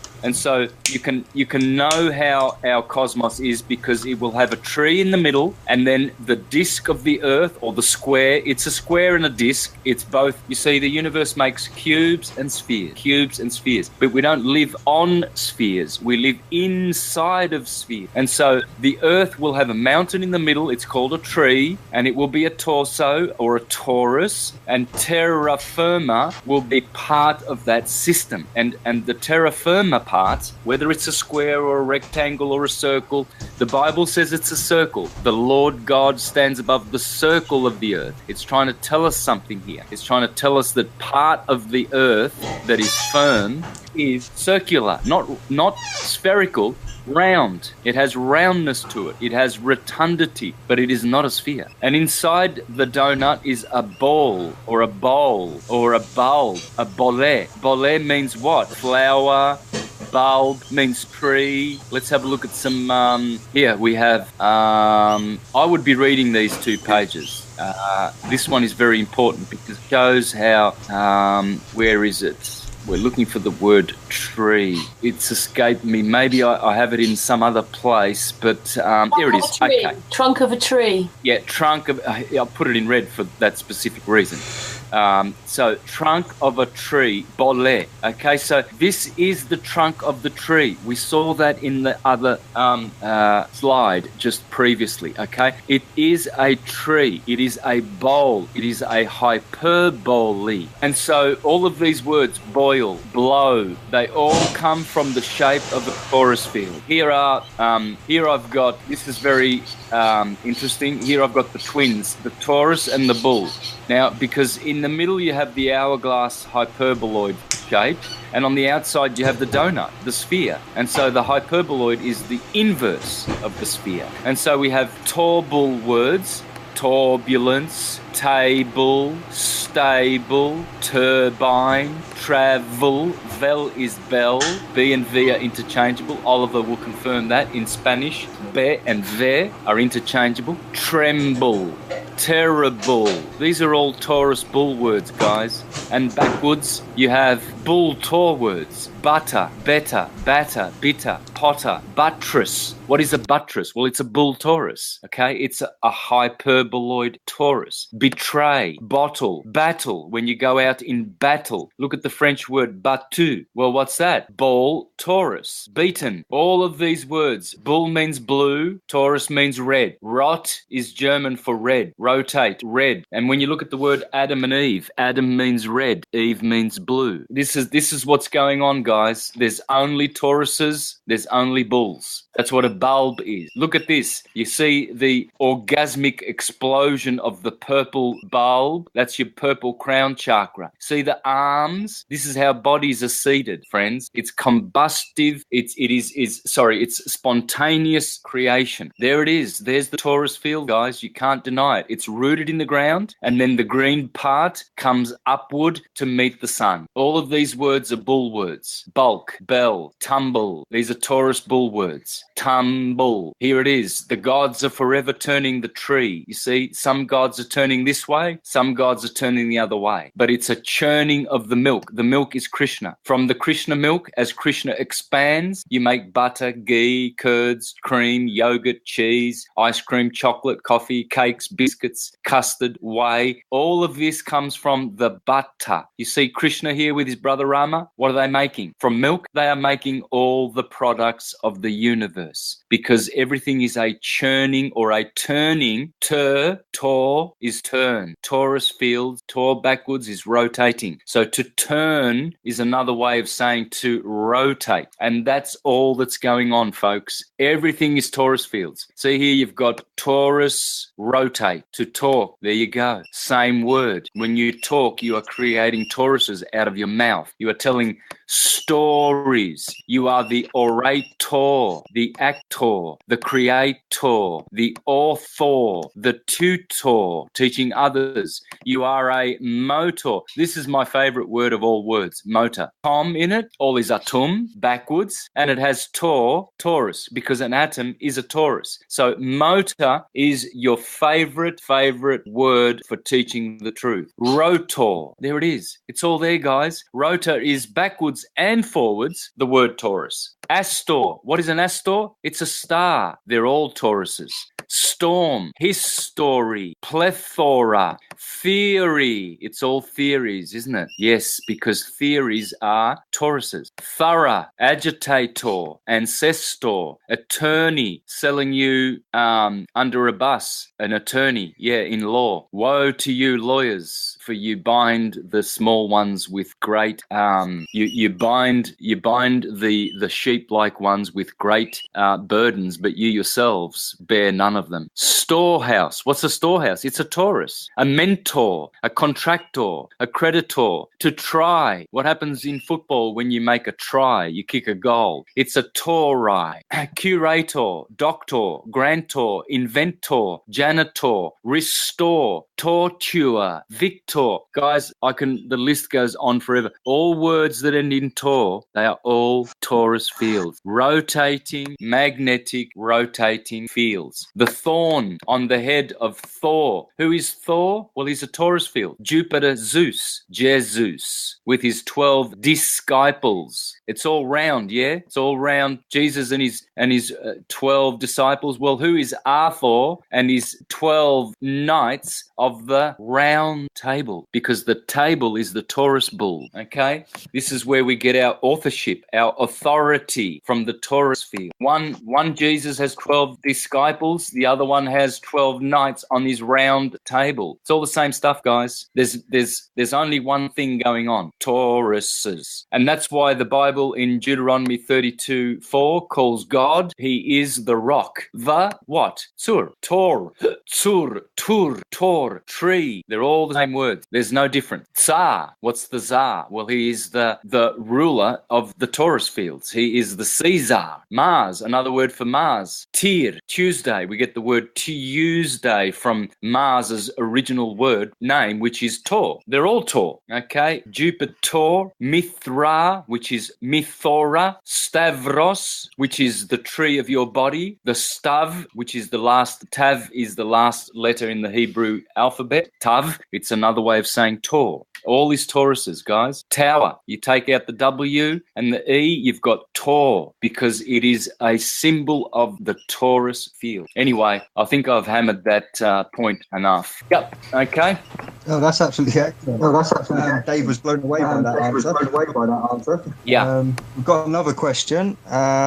This one is, how do you think chemtrails and microwave Wi-Fi signals affect the torus field's natural function? Well, it distorts it. If it does. Yeah, absolutely it does. All of those AC energies, they are all square wave and they are all harmful. There's no squares in the wave, in the electromagnetic wave. It's all curved linear and it's all centered on a pulse. So we have a longitudinal pulse, a longitudinal standing wave or scalar wave, or you could call it a Tesla wave, as opposed to a Hertzian wave. The Hertz wave is a wave that truly does hurt. That's why it's called Hertz.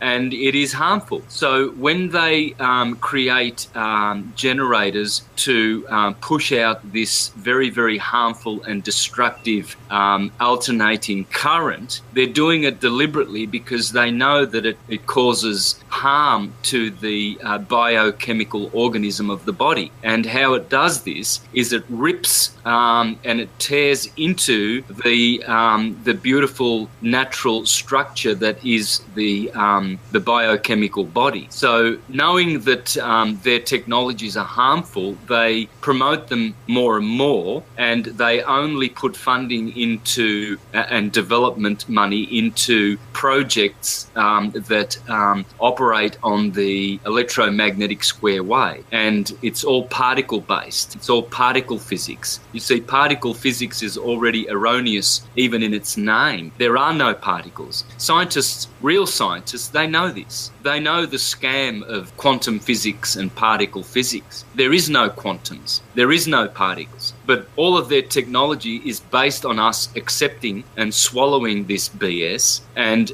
imagining that there are photon particles. Well, there aren't any. They're all waves. They tell you that in the same breath anyway. It's just that people aren't listening. They're not prepared to listen. The wave universe that we live in is centered on a pulse, a digital reality, an on-off pulse. So there's no particles. It's not a particle wave universe. It's a pulse wave universe. You see, the double slit experiment only proves that. This so-called positive interference pattern and negative interference pattern, all that is, what they are witnessing is the hypertrochoid or the hyperboloid torus divergent and convergent lines. That's all they're witnessing.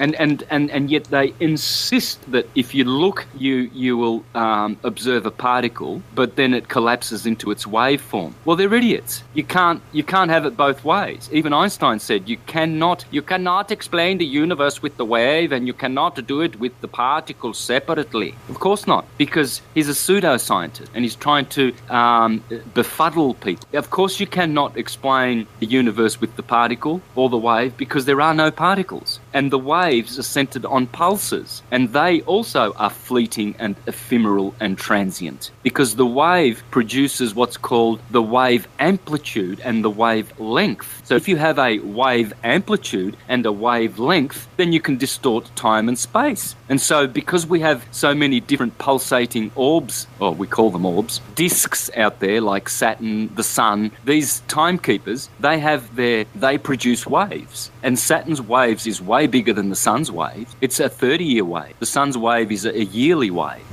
Mercury's wave is 88 days long. Venus's is 225. The Moon's is 29. So we've got all these different timekeepers making different waves. You've heard of the expression, don't make waves. Well, that's all they're doing, making waves, because they are pulsating, boom, boom, or actually I should say, dum, dum. If you listen to your heart, you will hear the beat. It's dom, dom, or tom, tom. Now, why would that be? Well, that will be because all is atom, and atom becomes atom, and dum, dum dum is the beat of your heart. And so the heartbeat, dum dum, dum dum, dum dum, is generating a wave. And there's no particles in there, okay?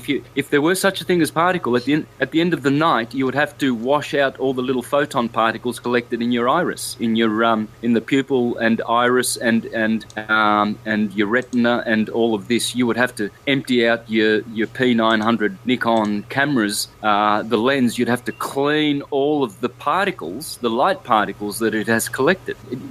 Since when do you shake your camera? You clean out the chamber in the back that's collected all the photons.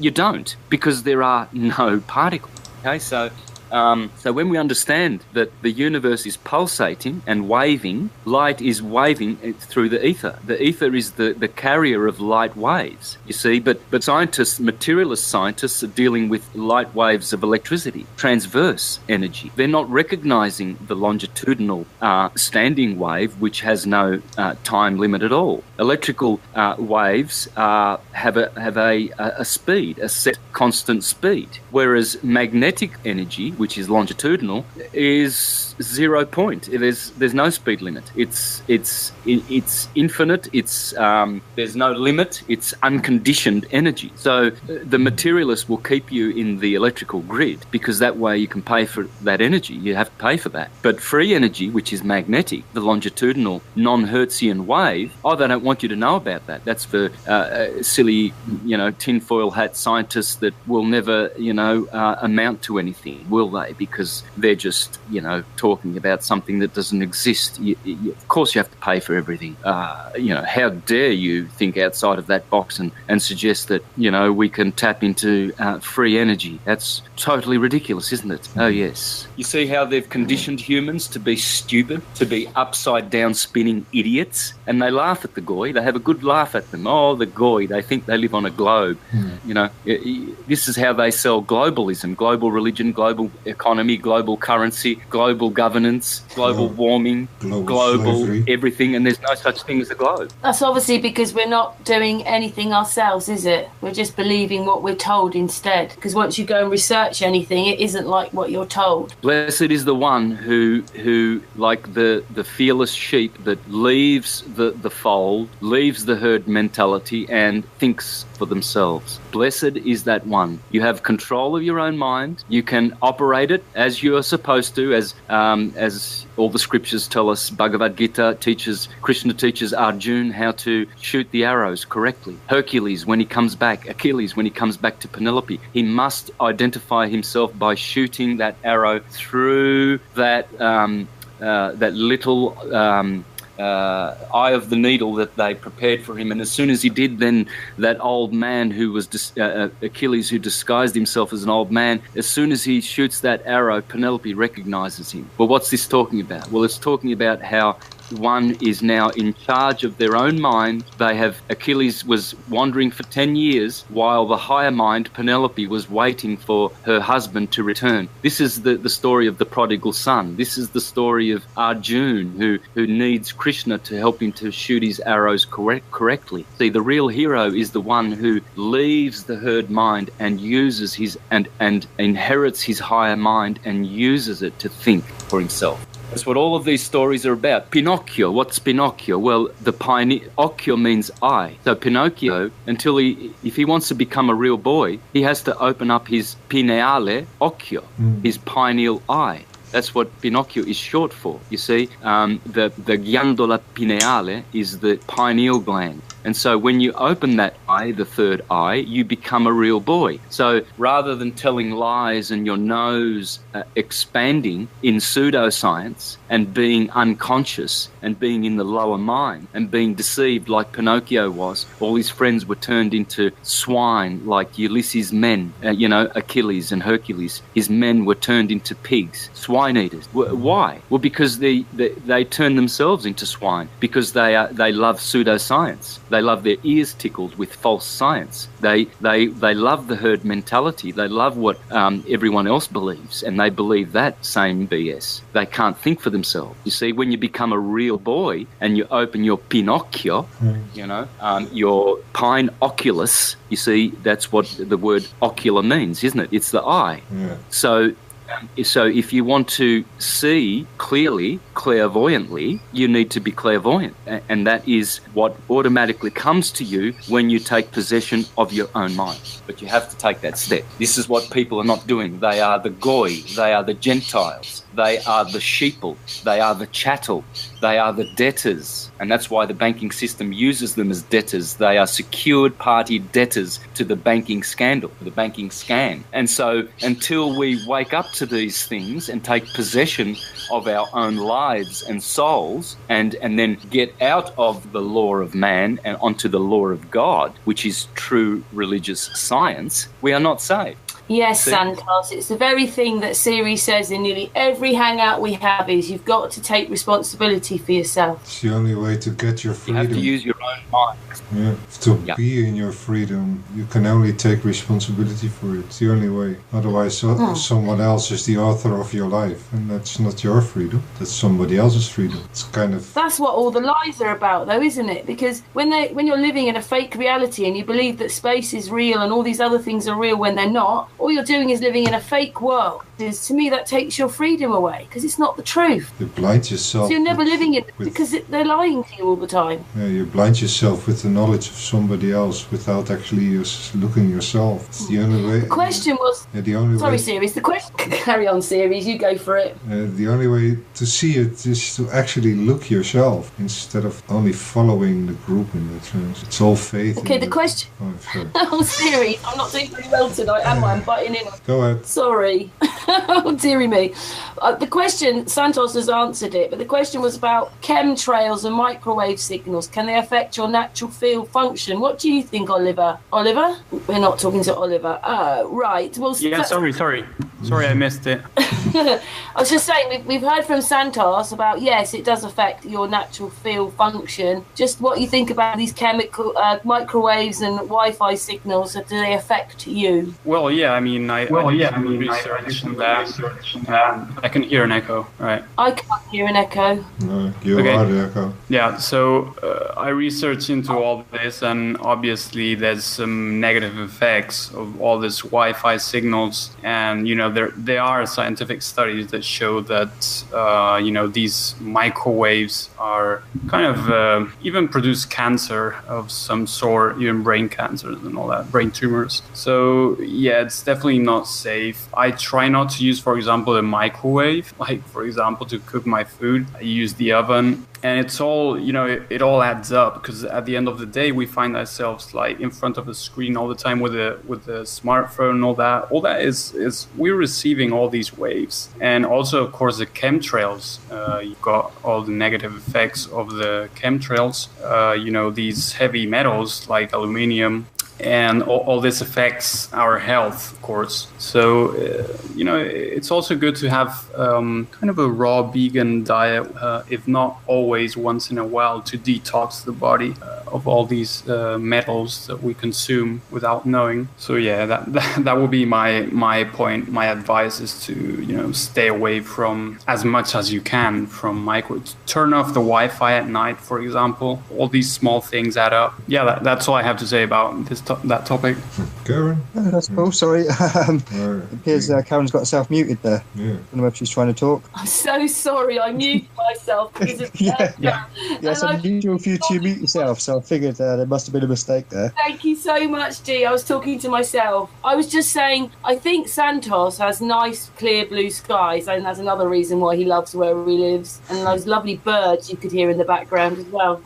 But do you get a lot of chemtrails, Oliver? Oh yeah, I get tons of chemtrails. Like, actually, I recorded them. See if I can put up the video. I recorded them back in 2014, I think. I'm going to show you right now. Share screen. Yes. Here, I live in Barcelona, Spain. And, okay, can you see my screen now? Yeah, we can. So I recorded this, like, when was this? January 2014. And look at this. This is just outside this is actually from my terrace. It was ridiculous. And yeah, it's practically every day, actually.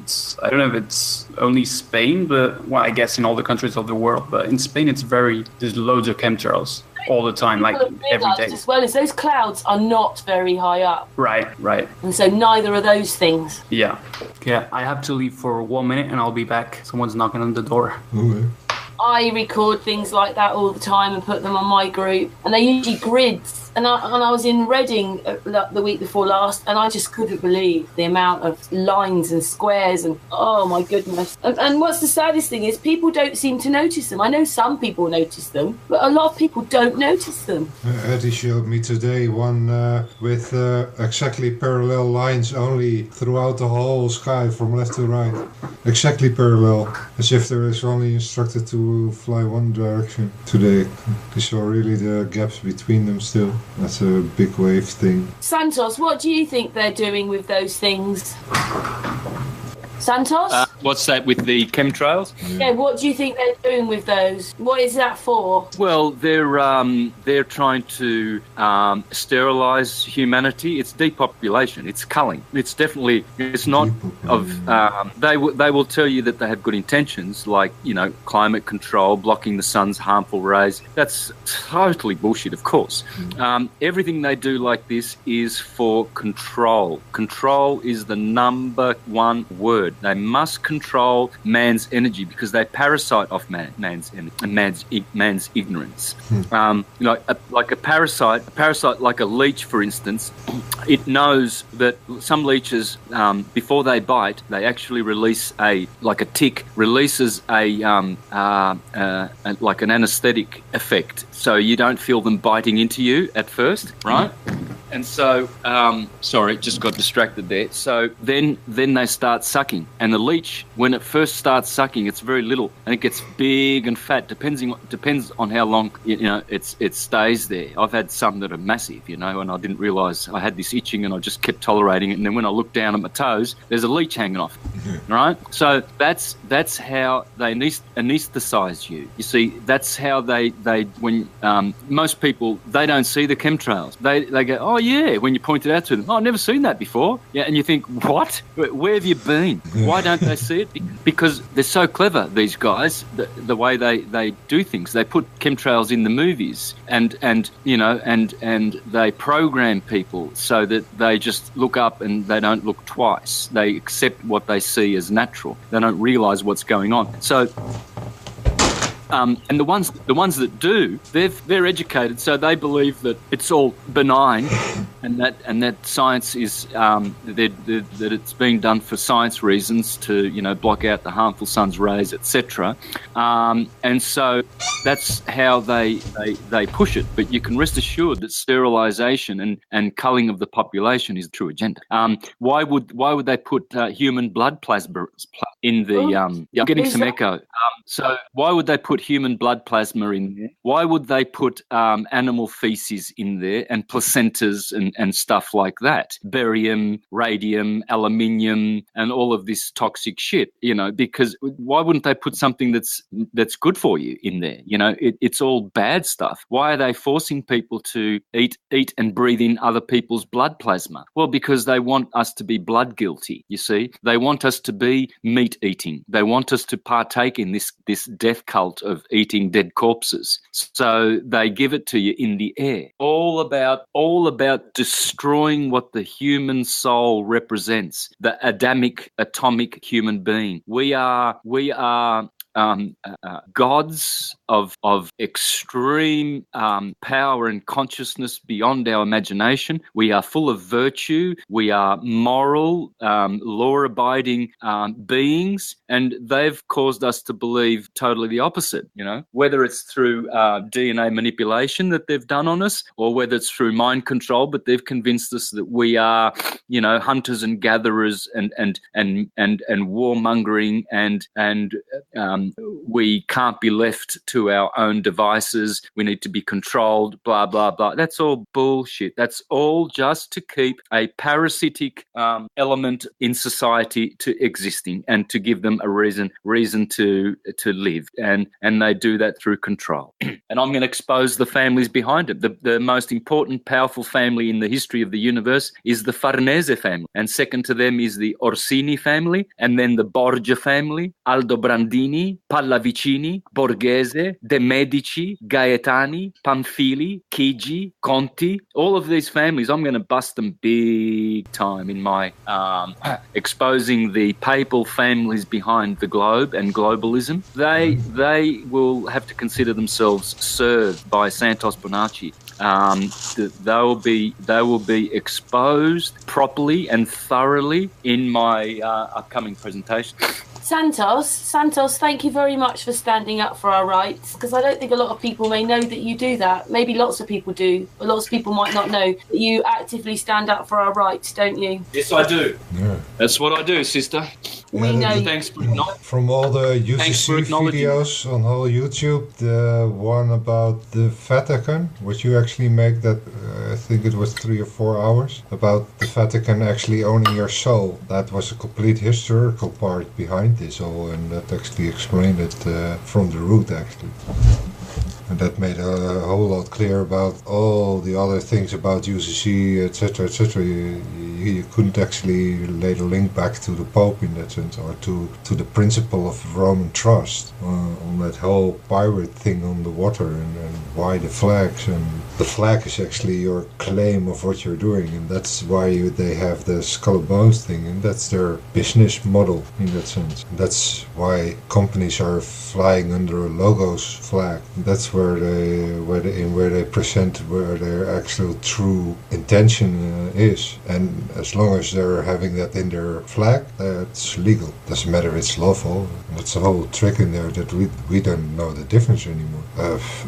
I've seen the whole US side of it, how they have it, but from my own country I still don't understand how it is actually manifested in how they trick you in the language itself. I really have no idea what then the language in Dutch is. Is that coming from the English? You mean a bit more serious, like, you know, if you're being arrested or something, you think you're just agreeing to the fact you've understood it. By agreeing, you've actually said, yeah, I'm guilty almost, yeah, you can arrest me. But you realise you're saying it. So far, I figured the only thing in where you actually are agreeing in the interaction is when you actually give your identity, and that is the moment you are actually signing your name under the contract of the interaction of the service in that sense.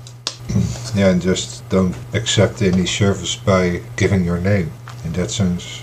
Yeah, I just wanted to repeat it back to Santos that maybe when you go and look up your name, you might come across all your astrology and etc., etc. But a lot of people may not know that you actively. I was watching one when you were outside a court. Do you want to explain a little bit about that, Santos? Yeah, well, that's why syncretism is the answer to humanity's problems. Only syncretism will save our destinies, and we will return to a state of syncretism. We were. Up until empire came along and inflicted divide and conquer on us. But before the mode of divide and conquer came to us on this planet, it was all syncretism. Okay, so syncretism, of course I'm going to be standing up for our rights and freedom as a sovereign, because syncretism embraces all fields of learning, all fields. So I can confidently and accurately talk on many fields. I can talk about astrology, I can talk about biochemistry, I can talk about astronomy, how the stars work, the cosmology, I can talk about the myths, I can talk about many religious science fields. I've studied Islam, Christianity, Judaism. I'm right into Bhagavad Gita and the Eastern philosophies. That's what we're supposed to be doing. That's what we are supposed to be. We are that. We are knowers of everything. I wonder. I can do. I wonder what your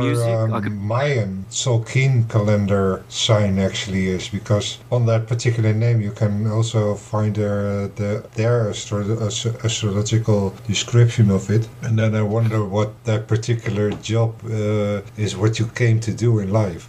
In a sense, it tells that a bit. Yeah. If someone can find out, that would be good. Well, I can find out. Thing is, I think as well, Santos, series has the same thing. When you try to explain something, you can't just explain it in 5 minutes. And because there's like a puzzle anyway, it's just so difficult to explain to people in 5 minutes. Yes, that's right. So, We need less. the point I was making there was about syncretism. That syncretism is all-knowing and it has all benefits. This is why many people around the world are flocking to syncretism from all over the world. It's phenomenally growing and expanding, and the reason being is because there are only benefits.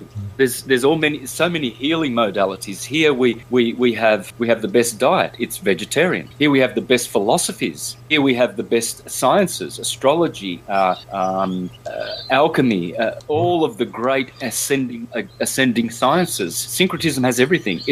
When you embrace syncretism, you are embracing a life of benefits. As for all of these pseudoscientists and half-truthers out there who are upside down spinning on globes, when you listen to them after 10 minutes, you realise you only have to listen to them for 5 minutes. Yeah. And you'll hear that they are deluded and that they've got nothing of benefit to you. For instance, someone like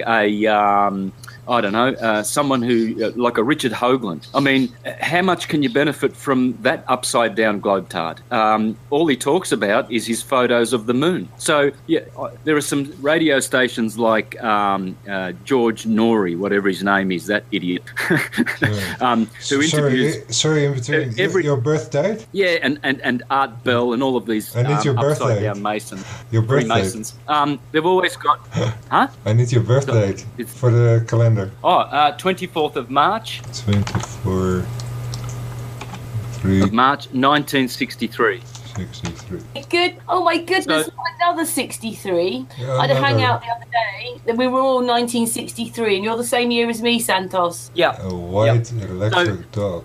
So what I was saying about your Richard Hoagland's, what benefit are you going to get from listening to someone like that? I could name a whole bunch of other half-truthers that are upside down. They have absolutely zilch benefit to all of their, farting in the air that they do when they talk. That's all they're doing. They're just farting in the air, and there's no benefit. With syncretism, every single thing of it is benefits. From learning how to save your seed so that you can ascend, from learning how to use herbs and cell salts to heal, all the healing modalities like solar modalities, solar healing, grounding, earthing, chanting, mudras, meditation, yoga. Syncretism has everything, and all the rest, the upside down ones in particular, have got nothing of benefit. Absolutely nothing. Why would you go to them? All you're doing is filling your head up with empty farts of their voice. They just love to hear themselves talking over and over again about the same old... Santos, one moment. Oliver's going to leave now. Oliver, do you want to say goodbye? Yeah, it was nice talking to you guys. So you'll come back in a month's time and have another hangout like this? Yeah, sure. Brilliant, Oliver. Thank you so much for your time. Okay, thank you all. See you soon. Have a good night. See you. Bye. Please carry on, Santos. Well, this is the thing, Karen. I get a little bit zealous, I guess, when I'm speaking about syncretism, how beautiful it is, and how much time we are wasting listening to all of these fools and idiots who call themselves alternative media and teachers. They're just empty-headed, and all their words are empty. There's no benefit to them. So I say to people, as much as you can, get into the astrotheology presentations that I've done, the syncretism. Get on my channel, Mr. Astrotheology, and share it with people and watch the presentations. Don't watch one of them or two of them and think you know everything about syncretism. You have to watch every single one of them, and not just once. And there's hundreds and hundreds of presentations. I say to people, blessed are the ones who know syncretism, and how sad it is for people. How sad it is for people not to know syncretism. I feel sorry for people. Presentations. I just feel so sorry for these people. Sorry because they will be forever learning and never coming to an accurate knowledge of truth. Possibly. Because syncretism and the sine wave teaches you how to know, how to think, not what to think. You can think everything you want after you know the sine wave and the ecliptic.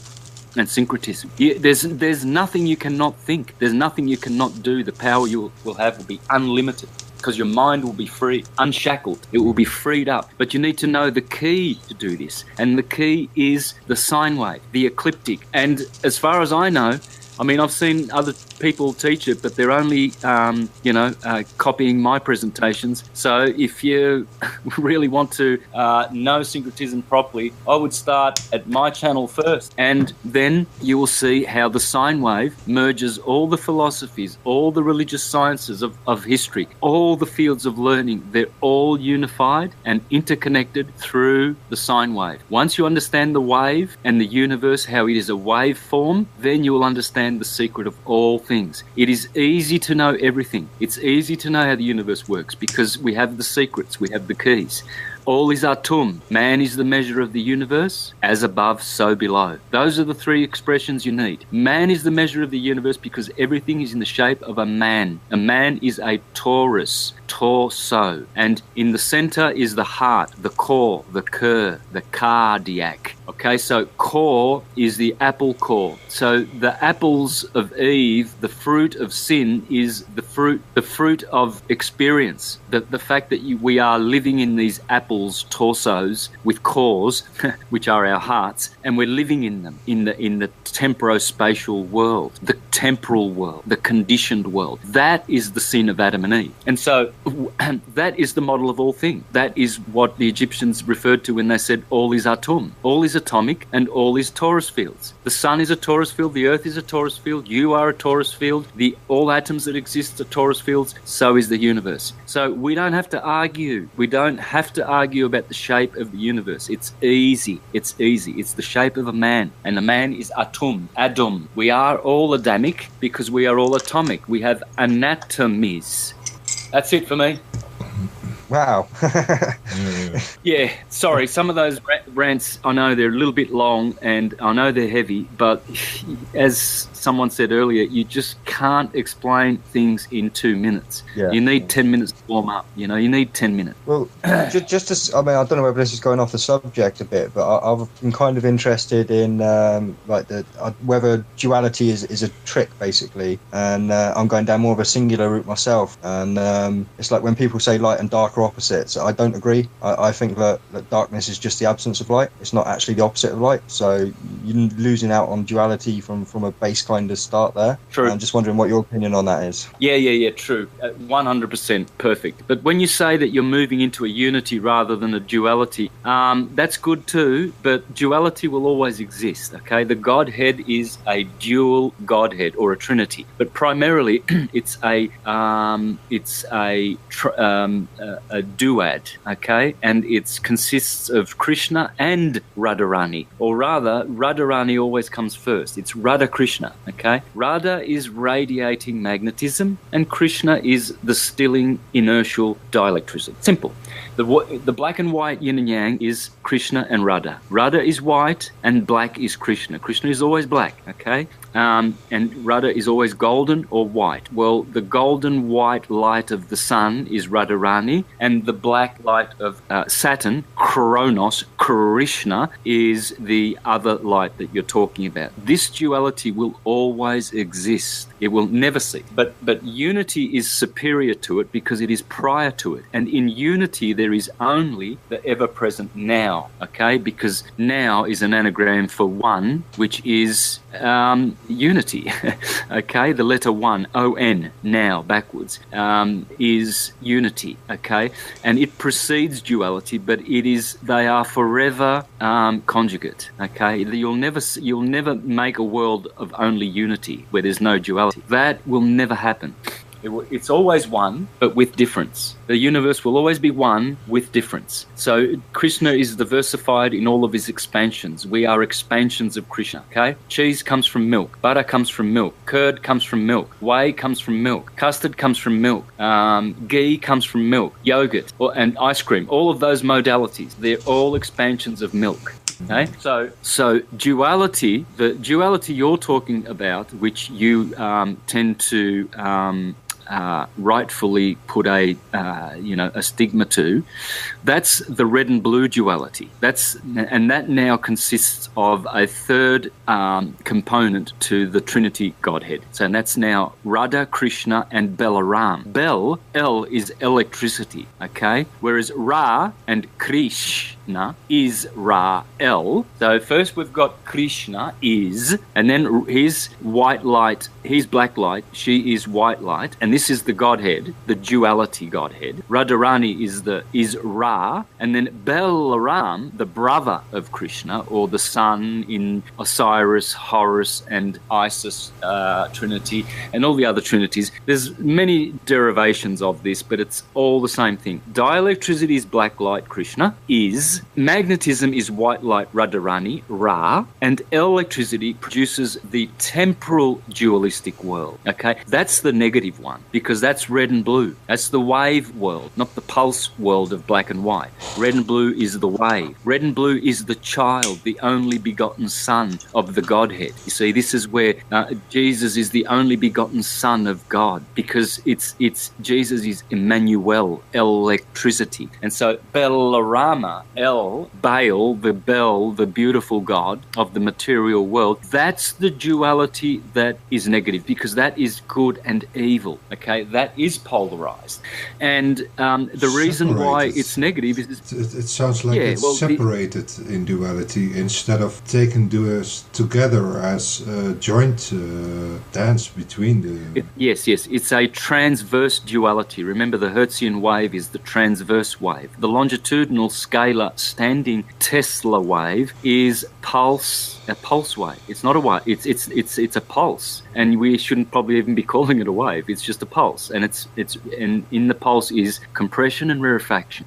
Okay, and within and without compression and rarefaction is the wave, the spiral, the rotating field. It is inferior to the pulse. That's why that duality is considered to be negative, but it's not. It's negative and positive. But the reason why it would be give us motive or incentive to leave it would be to be in a superior state, which is the unity state of consciousness. And so that is our true nature, Sat Chit Ananda, bliss, consciousness, and existence. And so, but they are forever conjugate. There's no way you can separate, okay? So we will always be one, God, and we will always be different to God. And that's how it is. Excellent.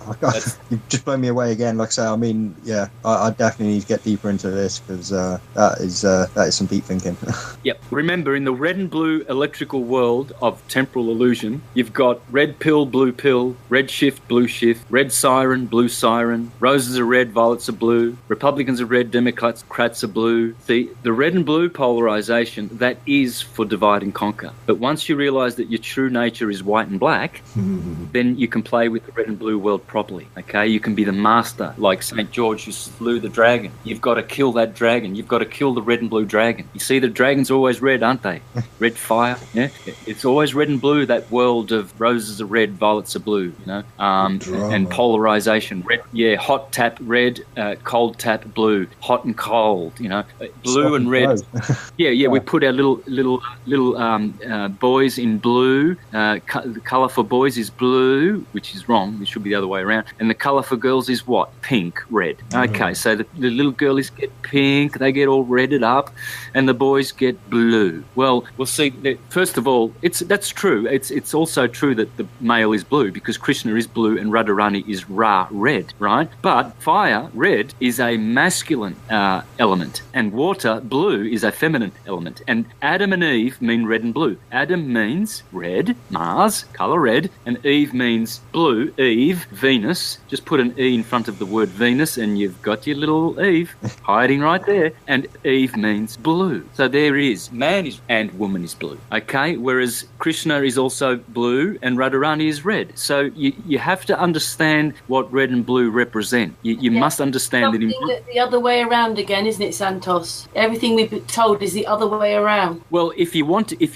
red to be feminine and blue to be masculine, then then you are using red earth and blue sky, which is air. You see, you use those two elements. But if you want it to be the other way around, then water is blue and fire is red, and that's the correct position. Yeah, you see, but now you're using fire and water. So whether you use the fire water red and blue or the earth air red and blue, which flip over the genders, the polarity, it doesn't matter. It doesn't matter because we all have red blood and blue blood in us. Who are the red bloods and who are the blue bloods? Well, supposedly the blue bloods are to rule over the red bloods, right? So this is how the Jews were to rule over the Goy. Copper in their diet, and we have iron. They tell us we're iron deficient, so they pump us with iron and we get red blood. This is how they use polarity, but we use it to slay the dragon and slay the lower nature and the literalisms of our doctrines and put life back into them by making them literary. All right, guys, I think I've you guys. It's late for you, and it's been a long one. Yeah, you've been absolutely fantastic, though, Santos. Thank you so much, Santos. Really appreciate it. Yeah, my pleasure. Anytime. Will you come back in a month's time, like the others said? Yeah, for sure. And my pleasure. And can we arrange this week that hangout with Matt? Yeah, for sure. Oh, recharge. Yeah. I thought that was done though. Wasn't that done last week? We didn't have it, Santos, because you weren't there. Yeah, we used to. Yeah. There you go.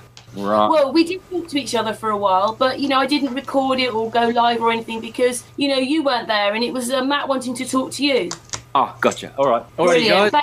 Thank you, Santos. I'll come back for a second. All the best. Bye then. Thank you, Santos. Thank you so much. Oh, there you go. He's gone. Oh, what a great hangout, eh? Yeah, man. Great hangout. Really great. I could have had them all sitting there for longer. But if anybody understands, once you start going on hangouts, if you're doing it every day, it is quite a tiring thing. So you have to, we were with Patricia Steer the other day and she interviewed us for an hour. Anyway, do you think that really we should end our live hangout or talk for a few minutes? Do they want to ask any questions, or do you think, because we've been on quite a long time? Yeah, I think we'll let that go and give ourselves a rest now, I think. But a big thank you to everyone in chat for being there tonight. Do appreciate it. Thank you so much, everybody. Sure, Series, do you want to? I had to slow it down.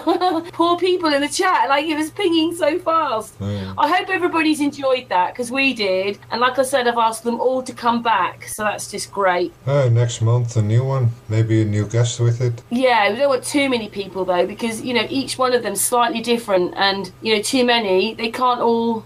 Maybe we have a couple of people, 1 or 2, and do more hangouts. More often, once or 2 weeks. Yeah, that's what I'd like. Series, will you tell me when we're not live anymore? Okay, now let's go offline then, eh? Everybody, thank you so much. We'll be back with more guests. Next time.